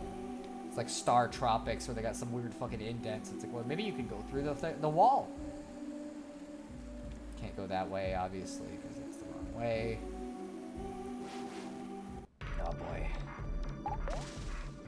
Let's see, I don't know why, or I don't know when people say I don't like books, that reminds me of people who say they don't like anime/manga. It's such a varied medium that it's hard to believe there's not one out there. There are ones I like. The problem is like, okay. I prefer things that have music. I feel like music and sound design and audio design is like the most fundamentally important part to me enjoying a lot of media. And that's the problem with books, is you don't have any music. I've enjoyed books, and you know, sometimes there is stuff that I'm interested in reading, but it's like, I'd rather listen to somebody read it than read it myself, I guess. Like, that's usually what I do if I want to read a book, is I just have somebody read it for me. Alright, went over the Humphrey Bridge.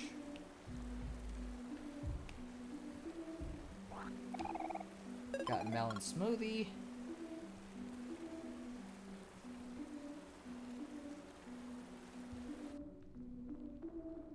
There's like a weird fucking squelchy noise in the background. What the fuck? Okay, I'm guessing don't touch where those are falling. Is this gonna go anywhere? Alright.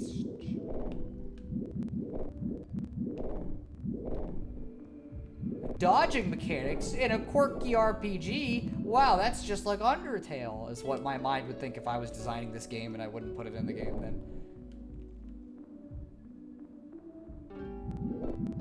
Whoop. Oh, fucking, I don't know why I turn into fucking Zoidberg every time I fucking, something goes, or is about to go wrong like that. I want to see if there's anything over here.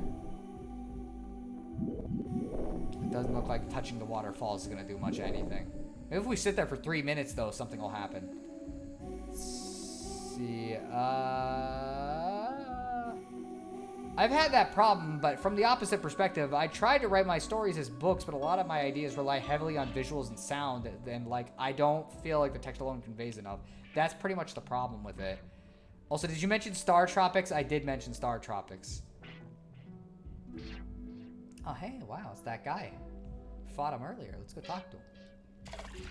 Let's see, and now it's Sonosara mocking Omori. I'm not mocking Omori, I'm just saying it's the kind of thing I would have criticized on my own game and not anybody else's. A lot of hard work goes into keeping my physique. I'm trying to relax, but I can't stop thinking about this really interesting book I read about air conditioning the other day. Wow, fucking, what a weird thing to bring up books again. You know what I'm just crazy about? Air conditioning. Ain't it the greatest? You know, it is really great. What a nice looking pool.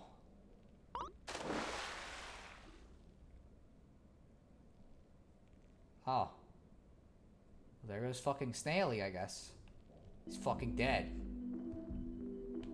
Let's see. It's weird how I became more chill about this game, but Sonosara is starting to get irritated. Again, I'm not irritated. I'm making a joke. Like, maybe the puzzles earlier I wasn't too into, but it's just because the puzzles felt kind of, or not the puzzles, but the puzzle, like the one I didn't like very much. But otherwise, it's like, I don't know, it's fine. It's game. Match 3 guys for a prize. Let's see, Snaily walked into the water. She just fucking drowned. I don't know what the fuck that...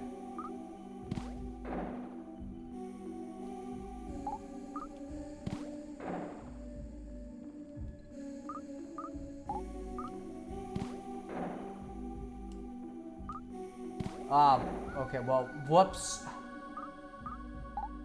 But I do know that this one can turn blue. So maybe I can turn this one blue? There we go. That was the puzzle. I wasn't paying attention to what the fuck just dropped, but I'm guessing it's that watermelon because I was looking at the chat for a second. Said this before, but is this supposed to be Sunny's dream? But his dreams are freaking boring. I mean, I don't know. Again, I don't actually dislike this one. Like, this one's kind of out there in the way that I generally prefer. So it's like, I don't know.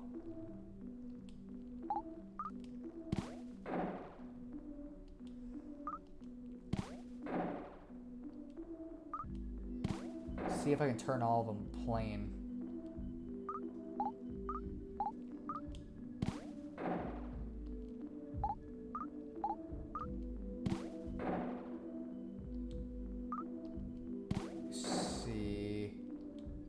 Huh? Okay, well, I can see that that one's like a thing that's shared between at least two of them. Question is, can I get that exact version?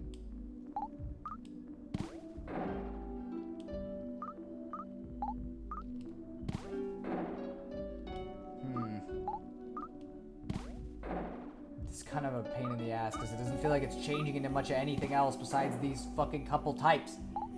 And that one didn't even change that time.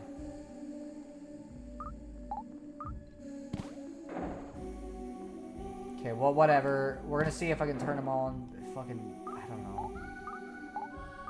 I gotta fucking see what they all share, because it's like...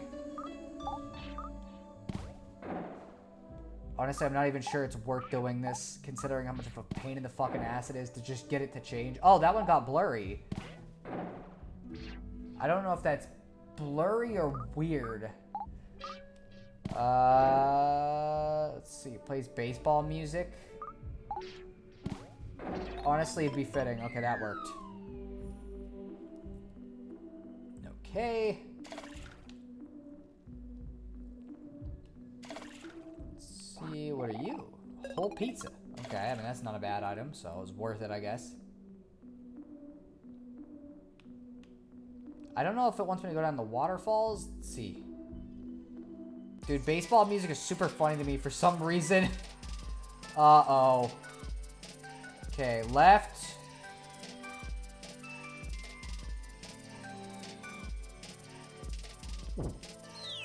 Oh no! Poor fucking Humphrey. I'm gonna kill more Humphreys.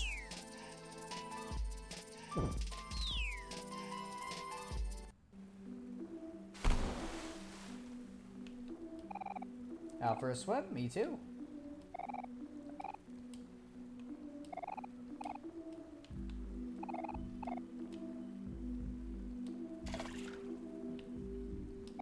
See, all my friends left me behind to go build a bridge. But I'm gonna show them by building an even bigger bridge. If you see any Humphreys floating around, be sure to send them my way. Oh, okay, I see. So we're doing this again. Humphrey, could you please, or help us make a bridge? Where'd you say? I'm already there.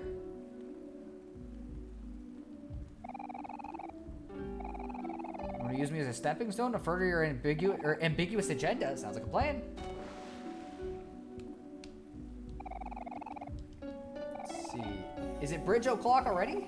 Time really flies, huh?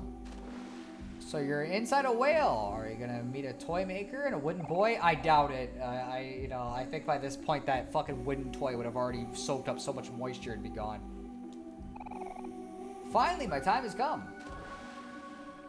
Okay, so I'm not sure. We are gonna need like several of these fuckers to do this.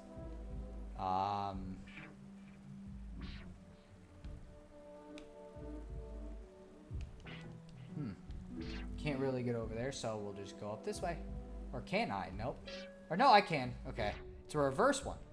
You're inside a whale? Wacky. We are indeed inside a whale. That's what we're doing. We're trying to solve some puzzles and stuff. There's other media I could reference, but it would be kind of obscure. Yeah, it happens. I don't really know of many others that aren't. Like, there's Paper Mario 64 has you going in a whale.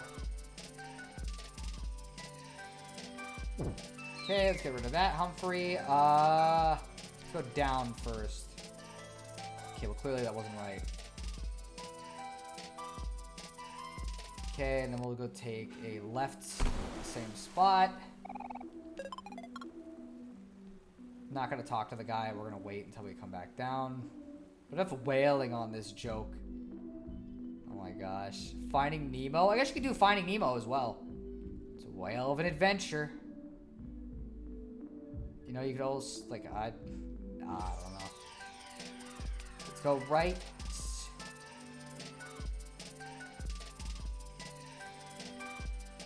And then we'll go left this time and get that other Humphrey.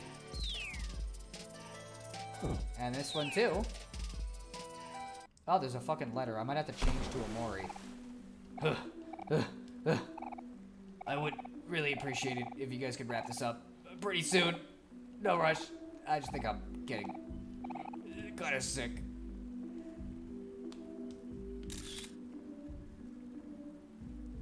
Actually, never seen Finding Nemo. It's pretty good. It's not like amazing or anything, but it's fine enough. Like, it's a good little goofy Pixar film, I guess. Like, you know, I liked it a lot as a kid. It made me interested in the ocean, so. Okay, we're gonna try this again. I'm sorry, hero. Because I didn't go all the routes on this one, I don't think. The question is, which one did I exactly take? Because I fucking forgot. I think I went left, so let's go down. No, this was... We gotta go left. Okay.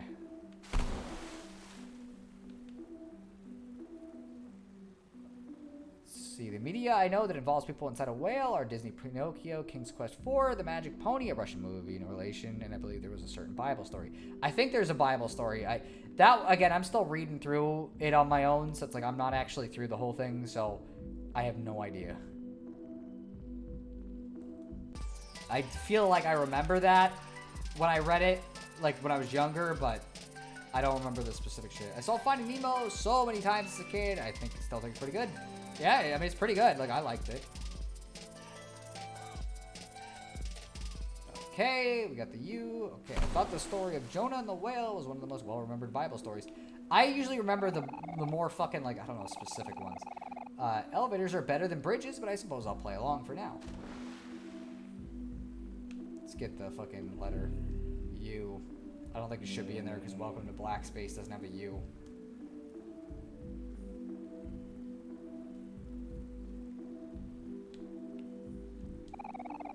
Let's see. Well, all right.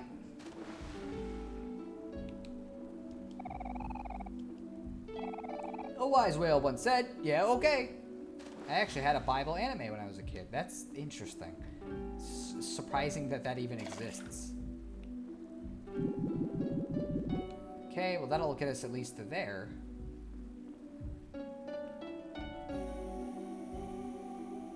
Oh. Gotta not step in the green liquid. All this slime is starting to become a real hazard. We should really start thinking about hiring one of these those cleaning Humphrey from Molly's sector. Medusa and her sisters have been researching the world for centuries. These books are the fruits of their labor. Huh, okay.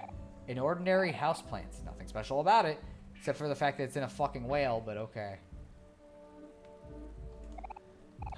Listen to them having fun up there. Those part-timers got it easy.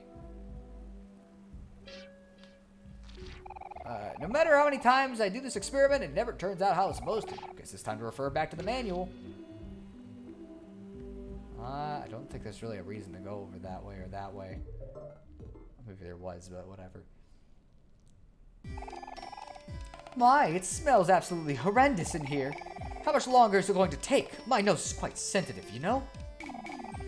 You'll get used to the smell. Now hush, doll, I'm working. I don't know what kind of voice to do for this character. And it is done. Finally. Hello, my perfect suitor. Wake up. Don't touch the glass, you buffoon. You'll ruin the experiment. Well, I never.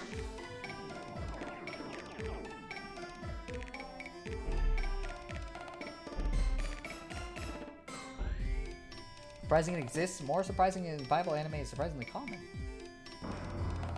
It is kind of shocking, yeah. You know what this whale needs? A skitty. Why would a whale need a skitty? Is that like a Pokemon lore thing? Because like, I don't remember whale lords and skitties having much in common. What happened?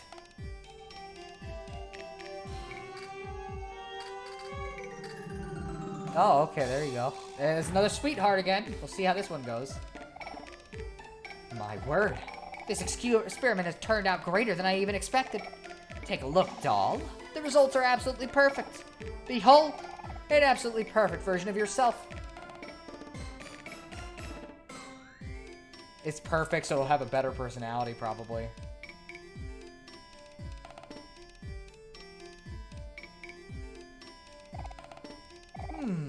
I don't like her. What did you say? Have I heard you correctly? But she is everything that you asked for and more. Oh, you simpleton. There's nothing more perfect than me, but I see that you do not understand that. You are nothing more than a hack. This was a humongous waste of my time. I'm storming off. Oh, I've had enough nonsense. Client or not, you've really struck my last nerve. Who taught you to run your mouth like that? Now, if you'll excuse me, this is a waste of my precious energy. I have much more important matters to attend to. Don't you dare walk off first. I'm the one who was supposed to storm off. The poor fucking other version of Sweetheart that's just stuck there now.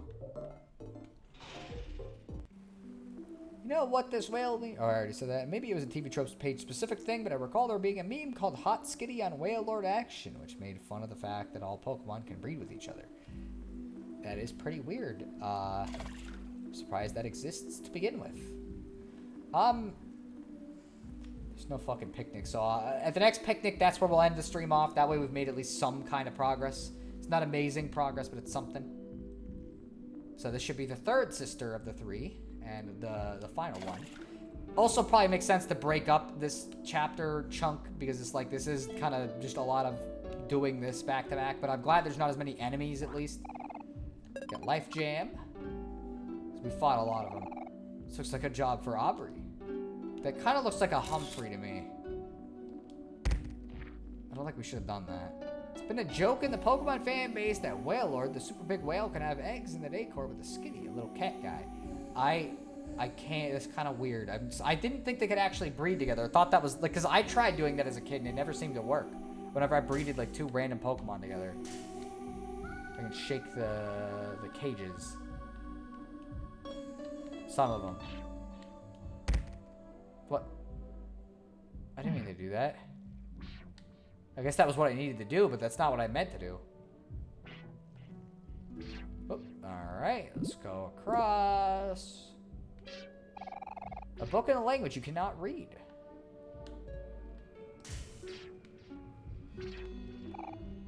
Welcome! Marina is currently not seeing anyone right now, but if you are enjoying the exhibit, feel free to crawl into a cage and wait for the next available experiment. You will know when the screaming stops. I don't think I want to go in this place anymore, I'm going to be honest. Table covered in goo. I am Marina's first experiment. She made me out of sand and fruit when she was just a baby. What would you like to do? Pet. Fuchsia did a cartwheel. Wow, okay. A box filled with goo. Okay, I'm noticing a theme here. Let's see. An ordinary houseplant. Its leaves are hard and brittle. Books filled with knowledge in a language you can't read. We already read that, basically. What are you? I am Marina's second experiment. She made me out of clay and rocks when she was just a baby. What would you like to do? Poke. Poking is cool, but I like high fives better. Oh, there's an enemy here. Come here. Let's see. Funny thing, whenever I dream, I always know foreign languages. I don't know an IRL. I mean, that sounds about right. You know, your brain's gonna compensate for it somehow. Okay, we'll have Aubrey do 2 attacks. Let's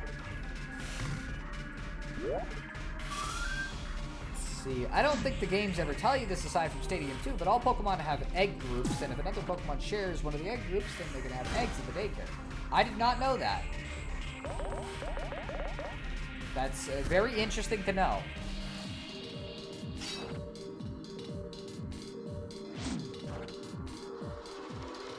And there they go. 1846 EXP. All right, level 33. Wow. We sure are getting up in level. Oh, another freaking mimic. Let's see. Headbutt. Flex, and then just attack regular. Ah, okay. Well, that is gonna just do more damage to you, but okay. Let's see. This is a lot of scrambled eggs. Oh my gosh. Let's see.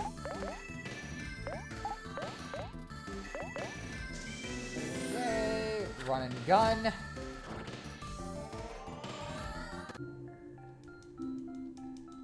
Right, there we go. Sweet. Although, again, I was kind of hoping for an item, but I know I saw one back here, so we'll go grab that. Or I saw something. Wait, no, that is who we need. We got dead batteries. And a combo meal. I don't know why that made me think of this, but I want onion rings for some reason now. Remnants of an old office.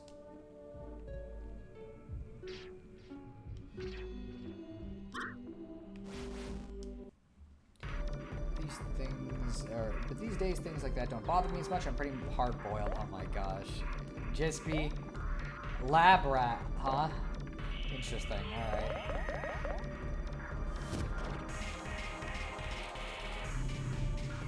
Oh, what is he gonna do? Releases happy gas. So we'll have a higher chance of critting, I guess. Oh, well, he's dead. What a fucking fight. This is kind of what happens when you fucking make it this far into a game, though, an RPG, and you've grinded enough. I am Marina's third experiment. She made me out of rubber glove when she was a toddler. What'd you like to do? Poke. What? Who's there? Let's see, plans for a successful experiment. Oh, hello. Mari, what's going on? Let me heal first. Some questionable gelatin. You and your friends feel like new. Yeah, we're gonna save here. And I think that'll be good for a stream, because I don't know how long we've acted. Well, I guess, like, I don't know, we played it for about an hour and a half, which for a stream that was 3 hours is not bad. Might have even been about 2 hours by the end of it. Let's see. So Whale Lord has water too, and field egg groups, and Skitty has fields and fairies, so because they both share field egg groups, they can have eggs magically appear in the daycare. Okay, huh. That's kind of fucked up. I don't know how I feel about that. Although Ditto technically is the Pokemon you can breed with any Pokemon, so. But yeah, so that was that was okay. I'm gonna be honest, this session of Omori wasn't like much of anything either way. It just kind of felt like going through the motions with it, but that's how it is. I know we just gotta get through the rest of this ocean segment, and we'll be able to do the cool stuff again. So we'll try to finish this up, which will be the next stream. I'm gonna do another Omori stream, and then after that I'll probably do one Sonic Adventure stream to do like one of the campaigns, and then another part of Omori or something. I just want to get through this game so we can finish it. But yeah, so we'll chill here for a couple minutes, and then I'll head out. So I don't know. Let me see something real quick.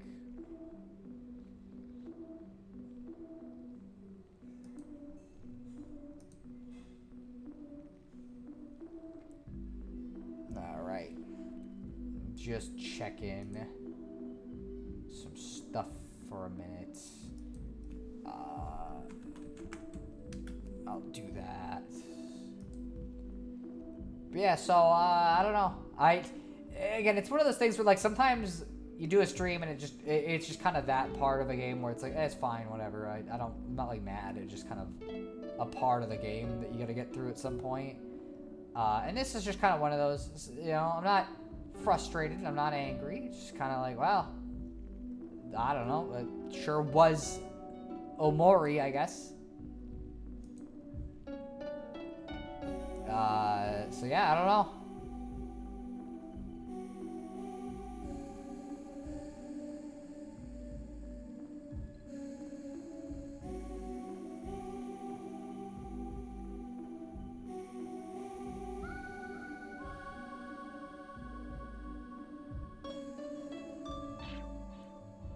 See, this reminds me I need to try out Billy Hatcher and the Giant Egg. I've never played that one, so I have no idea if it's good or not. But I think I've got enough games I need to play before I get any new ones. Pretty much same. Hi, I want to offer a promotion. Yeah, okay, sure. This fucking... This is a bot.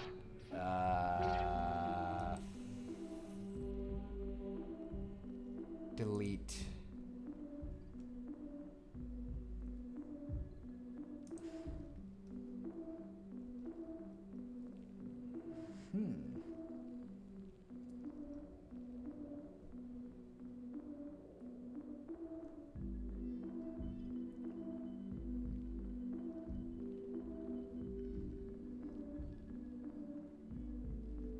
Okay.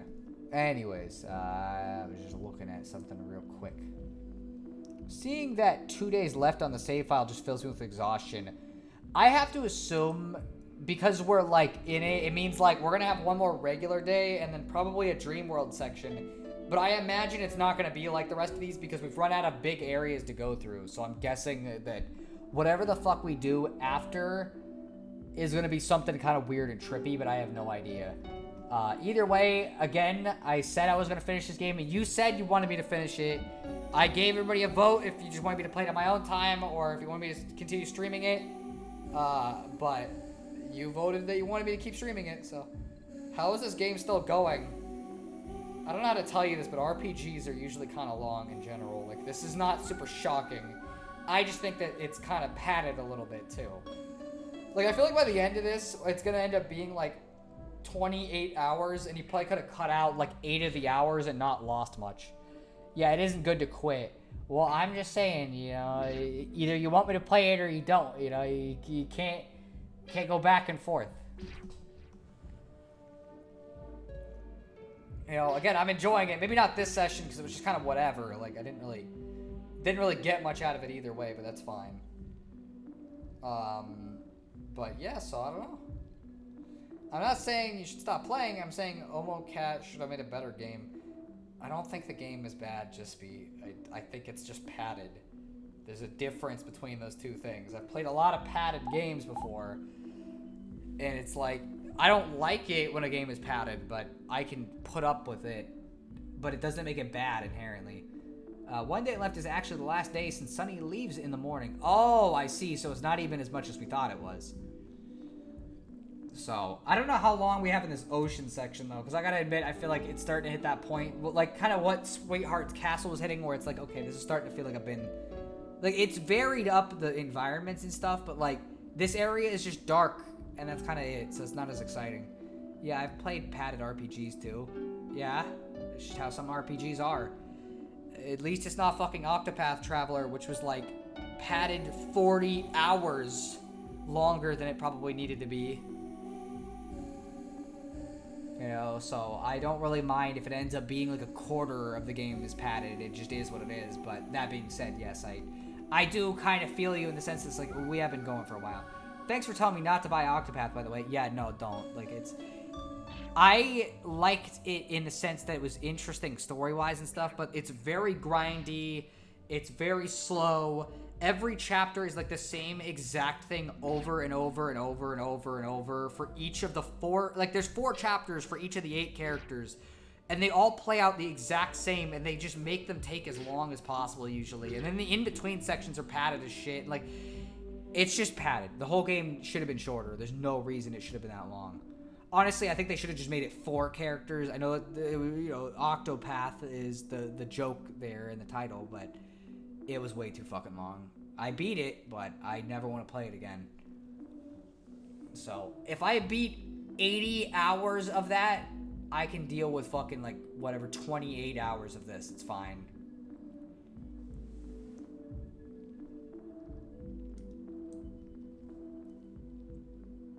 You know, so, I don't know. The Humphrey section won't go for much longer since you're on the 3rd path. Okay, well that's good then.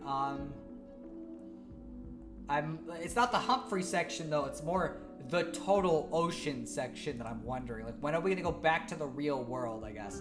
Because again, I think that's my favorite part of the game. And I want to see more of the real world stuff. But we have to get through the rest of this first. Star Ocean First Departure on PSP and Lufia and the Fortress of Doom being major ones from my memory. Yeah, my own time I played RPGs that I could tell were just wasting my time, and I called it quits with them. Again, it depends on how long the game is. I don't mind something being padded if it doesn't go above a certain length, but like if this game went on for like 35 hours, I'd start getting really pissed. But I don't think it's going to take that long. And to be fair, 21 and a half hours is probably longer than it would have taken because having to voice act the game extends the game length a lot. You know, so it probably realistically would be more like, I don't know, 18 hours, 17 if I was just playing it regularly. You know, so anyways, I'm going to end it at 3:12. So if you got any last things to mention, you know, go ahead. But I'll do my end card before we actually leave. So thank you for joining the stream. I hope you enjoyed the stream of Omori, even if it was a little bit kind of weird. We had to do tier lists in the middle to wait for the controller to charge. Next time we'll be continuing through Humphrey the Whale, trying to get to the end of this and probably deal with these 3 witches, because I imagine we're gonna have to fight them at some point. And then hopefully get to go to the real world. That would be really cool. But we'll see. I don't know. Either way, we're gonna be streaming this a lot because I want to finish it. So we'll see. So yeah, I don't know. Yes, real world sounds awesome right now. Yeah, pretty much. Once you finish Humphrey and Hangman, you'll be getting back to the real world. Hangman, where, it's not the one. Let's see, this is 1, 2, 3. Yeah, we need 3 more letters, and I don't... It's between giant pinwheels. Okay, T. In a large bubbly tank. I don't know if we would have seen that yet necessarily, because it sounds like it'd be maybe here. In the gut of a whale. Well, we know that one we haven't gotten yet, because it's in here. So the question is C and T, whether we were supposed to have already seen them or not. Because near a big stump, it might be what happens. Because I remember the big stump is, there's like one right at the beginning of all the areas. And it might be that'll pop up there after, like, we're done with this section or something. Giant pinwheels, though, I actually have no idea. But yeah, so anyways, yeah, I think that's a good place to end off. So, see you guys next stream. I got the T is also in Humphrey. It's in this path. Okay, so we'll be getting those. So it's just the C that I'm missing then. So we'll have to go find that, I'm guessing, but that's fine. It is what it is. And either way, with that, I'm going to end the stream off. So I'll see you guys later.